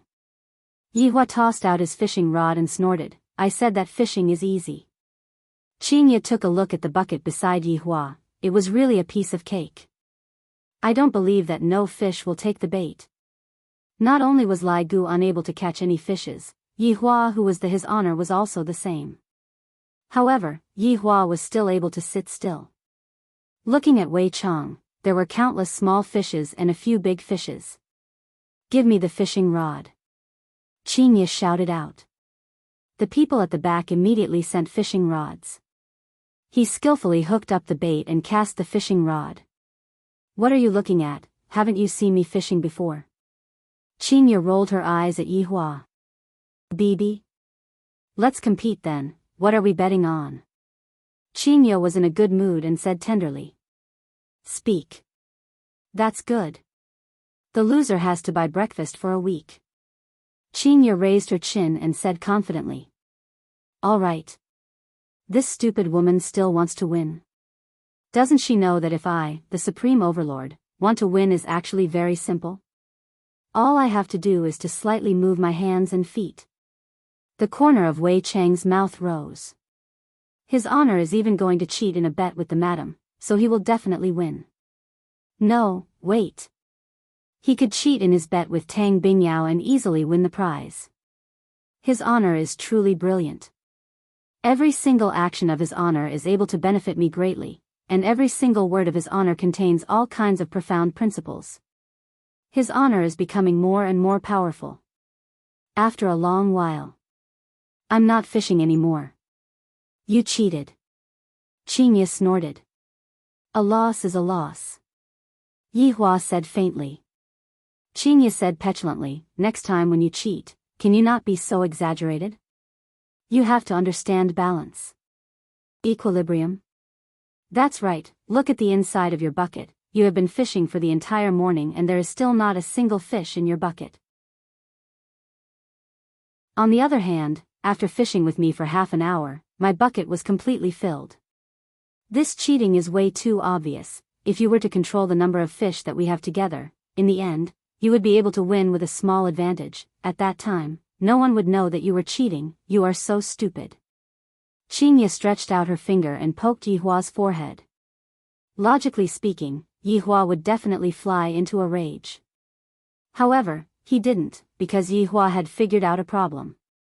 This problem had even appeared in the 7 deadly sins in the past, and after Qingye explained it to him, Yihua immediately understood the problem. Leveling was the work of a boorish man. A wise man could control a boorish man. Yihua stretched out his hand and pinched onto Qingye's face. All right, I will buy it for you. Humph, humph, this is more like it. Quickly remove your spell, I still want to fish. Qingye laughed tenderly. I feel that Yihua's temper is much better right now. After a long while, Yihua said faintly, a certain someone's ability to act cool has not changed at all. You must have cheated again. Then, what is the reason for me to cheat? Yihua lit up a cigarette and asked. Qingye pouted her mouth, isn't it because you want to see me make a fool of myself? I'm not that bored. Yihua's index finger slightly moved, and the shoal of fishes under the water began swimming freely again. Alright, Yihua, am just that bored. Wei Cheng, who was at the side, memorized every single action of his honor. The more he thought about it, the more astonished he became. This is too profound. I feel that I and Xiao Tang will be able to do that very soon. Boss, I am back. Lai Gu could be seen carrying Wen Xia, who was unconscious, and walking out from the forest at the side. After placing Wen Xia into his tent, Lai Gu ran over to fish happily. After sitting for a while, Lai Gu felt that the atmosphere wasn't right and asked puzzledly, what's wrong? How many hours have you been gone for? Wei Cheng asked. Not that long, just a few hours. Lai Gu said indifferently. Seems like today can be considered to be rather short. Yihua turned his head around and looked towards Qingye. Qingye immediately knew what Yihua was thinking about, and she immediately punched towards Yihua. Bai Xiaozhen walked over to the tent and checked on Wen Xia's injuries. Bai Xiaozhen and Tang Wei continued to take care of the food.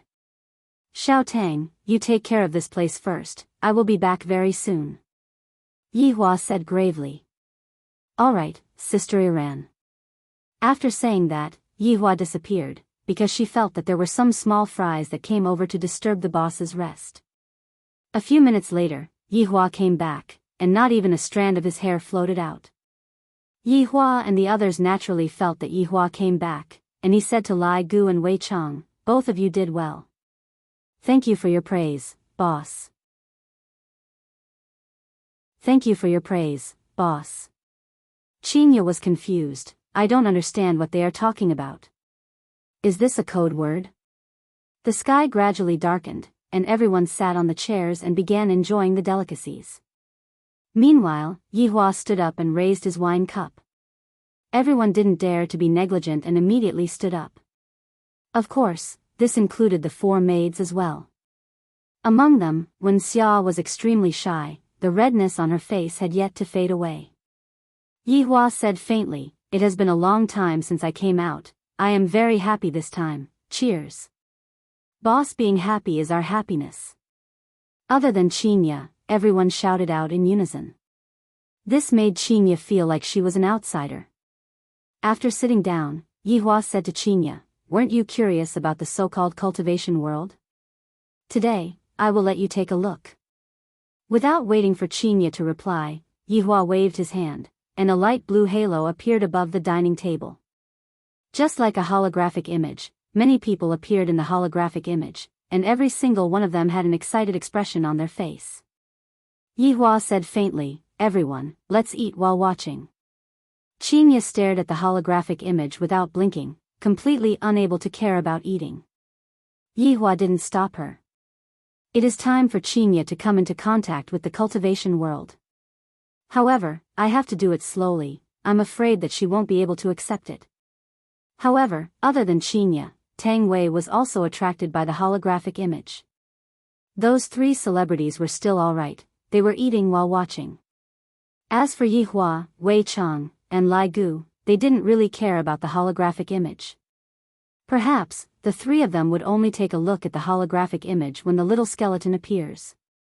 At a place that was 20 kilometers away from where Yihua was, a huge mountain was basically flattened, and there were all kinds of excavators placed around the mountain. At the center of the mountain, there was a hole that had a diameter of 20 meters, and the hole was connected to the underground.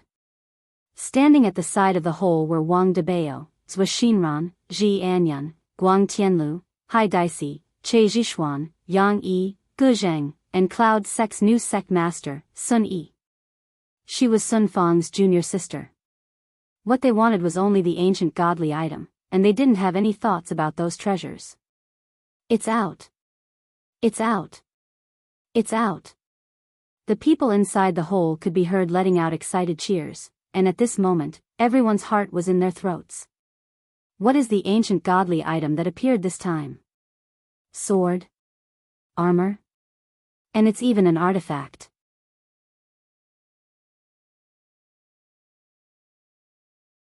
Chapter 147. Long and City's wealthy merchant Yusi hurriedly ran over and said, "Alliance Master Hai, what do you think?" "Yusi, take the treasures and leave." Hai Daisi's gaze was fixed on the white jade coffin. As long as he could obtain this ancient godly item, the special ability world would no longer need to be afraid of the cultivation world. Hai Daisi could almost see the rise of the Esper world. Yusi and a few other rich merchants immediately left. There was going to be a fight soon, so it was better for ordinary people to leave as soon as possible. The ordinary people quickly retreated, but at this time, countless people appeared in the air and on the ground. They stood behind their leaders, and tens of thousands of people surrounded the white jade coffin. A great battle was about to break out. Wang Debao stood out and said with a smile, "How are we going to split this ancient godly item?" "Of course not," Zhua Xian Ran of the Zhua family said calmly. The pavilion master of Traceless Pavilion, Gai Zheng, laughed out loud. "How about rock paper scissors? I'm quite knowledgeable about it." "Huh, childish.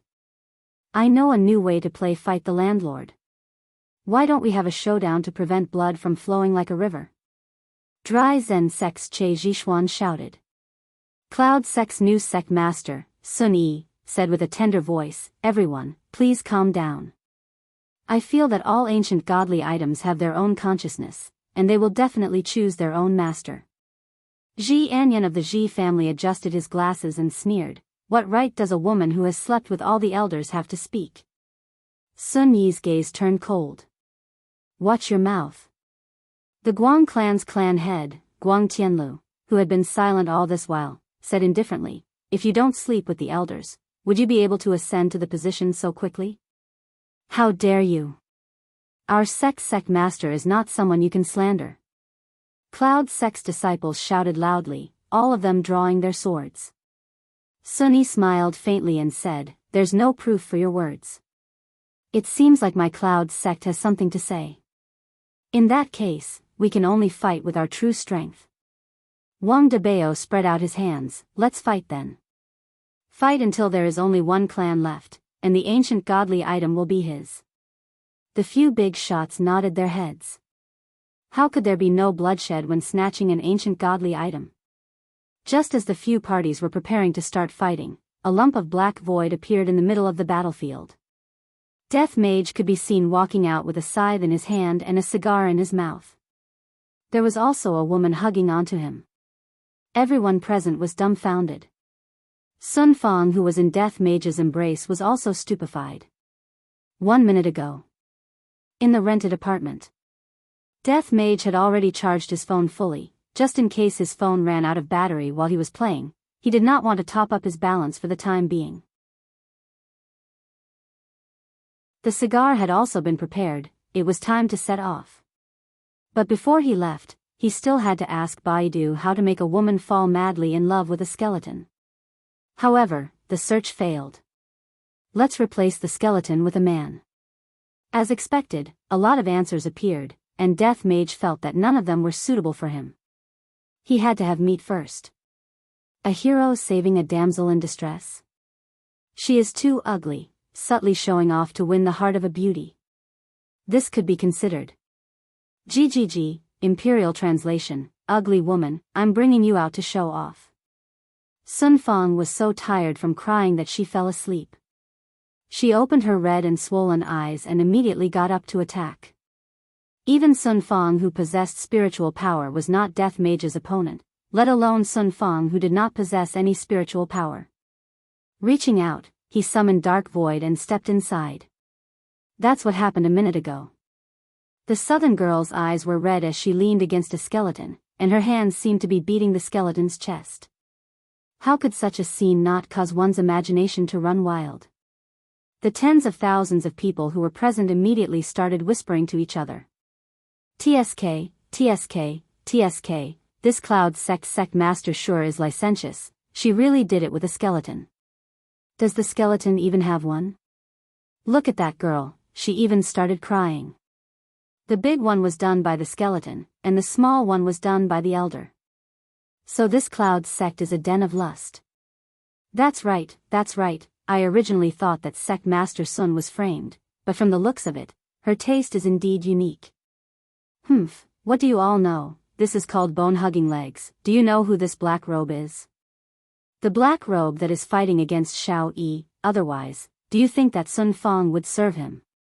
F***K, there is such a thing, this woman is indeed licentious enough, she even pretended to be a saintess in the past, TSK, tisk. Sun Fang's originally red face gradually became deathly pale. Although they were speaking very softly, their words still entered into her ears. Sunny could be seen walking a few steps forward and saying with a smile, "Senior sister, why did you suddenly appear here? It can't be that you have a backer now, so you want to come and snatch me, right?" The big shots who had been secretly in love with Sun Fang completely gave up. Just based on the scene just now, their goddess must have definitely been pleasured to the heavens by the skeleton. Filthy pervert. Qing Lei sect master said gravely, "Sun Fang, I have misjudged you. I didn't expect that you would abandon yourself and become a female slave of a skeleton. Sun Fang, why did you have to do this? In the past, you said that you wouldn't look for a man in your entire life, but now, you, sigh." Hai Daisy lamented bitterly, and tears of regret flowed out from his eyes. Dryzen sect master Che Zhishuan said faintly, "Sun Fang indeed didn't look for a man, what she looked for was a skeleton." When Che Zhishuan said those words, everyone laughed. Sun Fang had a bewildered look on her face as she pushed Death Mage away and took a few steps forward woodenly. "You all have misunderstood, it isn't what you all think." Sun Fang roared loudly. "Why is everyone misunderstanding me? How can I possibly be together with a skeleton? I want to take revenge." Traceless Pavilion's Gai Zhang said faintly, "Sun Fang, you disappoint me too much. I didn't expect that you are this kind of woman, you truly threw away the face of our cultivation world. Sect Master Sun, quickly go back to your daddy skeleton's embrace. Daddy skeleton's fingers are very long, but they are too thin. My fingers are just right for you, do you want them or not?" Those disciples immediately started using their taunting skills. Sun Fang clenched her fists tightly, and upon seeing that, Death Mage immediately released the seal on Sun Fang. Boom! Sun Fang's body could be seen emitting a bright light that soared straight into the sky, lighting up everything within a radius of a mile. Everyone was stupefied. She actually broke through at this time. A purple longsword condensed in Sun Fang's hand, and light immediately shot out in all directions. Why aren't you all willing to believe me? Why? Sun Fang roared towards the sky, then casually waved the purple longsword in her hand. A purple crescent-shaped sword chi pierced through the sky and slashed towards the crowd of people. The sword chi slashed out a deep ravine, and within the ravine, severed limbs were all from those people who were mocking her just now. A red light flashed past Death Mage's eyes. This woman is very savage. No wonder his honor wanted her to fall madly in love with me. That way, I would be able to make use of her. His honor is truly formidable. Sun Yi's expression sunk as she shouted out loudly, Senior Marshal's sister has fallen into the demonic path, kill her. Sure enough, following Sun Yi's shout, all of Cloud's sex disciples rushed towards the former sect master. Meanwhile, the other powers that were at the side also started making their move, and several tens of thousands of people started attacking a weak and small woman. Sun Fang slowly put down the long sword in her hand and closed her beautiful eyes. Death is the best release. After waiting for a long time, the pain that Sun Fang imagined didn't come. When Sun Fang opened her eyes, a black robe appeared in front of Sun Fang. Sun Fang was holding onto his scythe, and all of the people in the surroundings were sent flying away by the scythe. Why? Why is it that in the end, it is still my enemy who came to save me? And my family members that I used to be in love with? You're tuning into the Romantic Tales YouTube channel. Don't forget to subscribe and join us on this journey to catch the most captivating stories.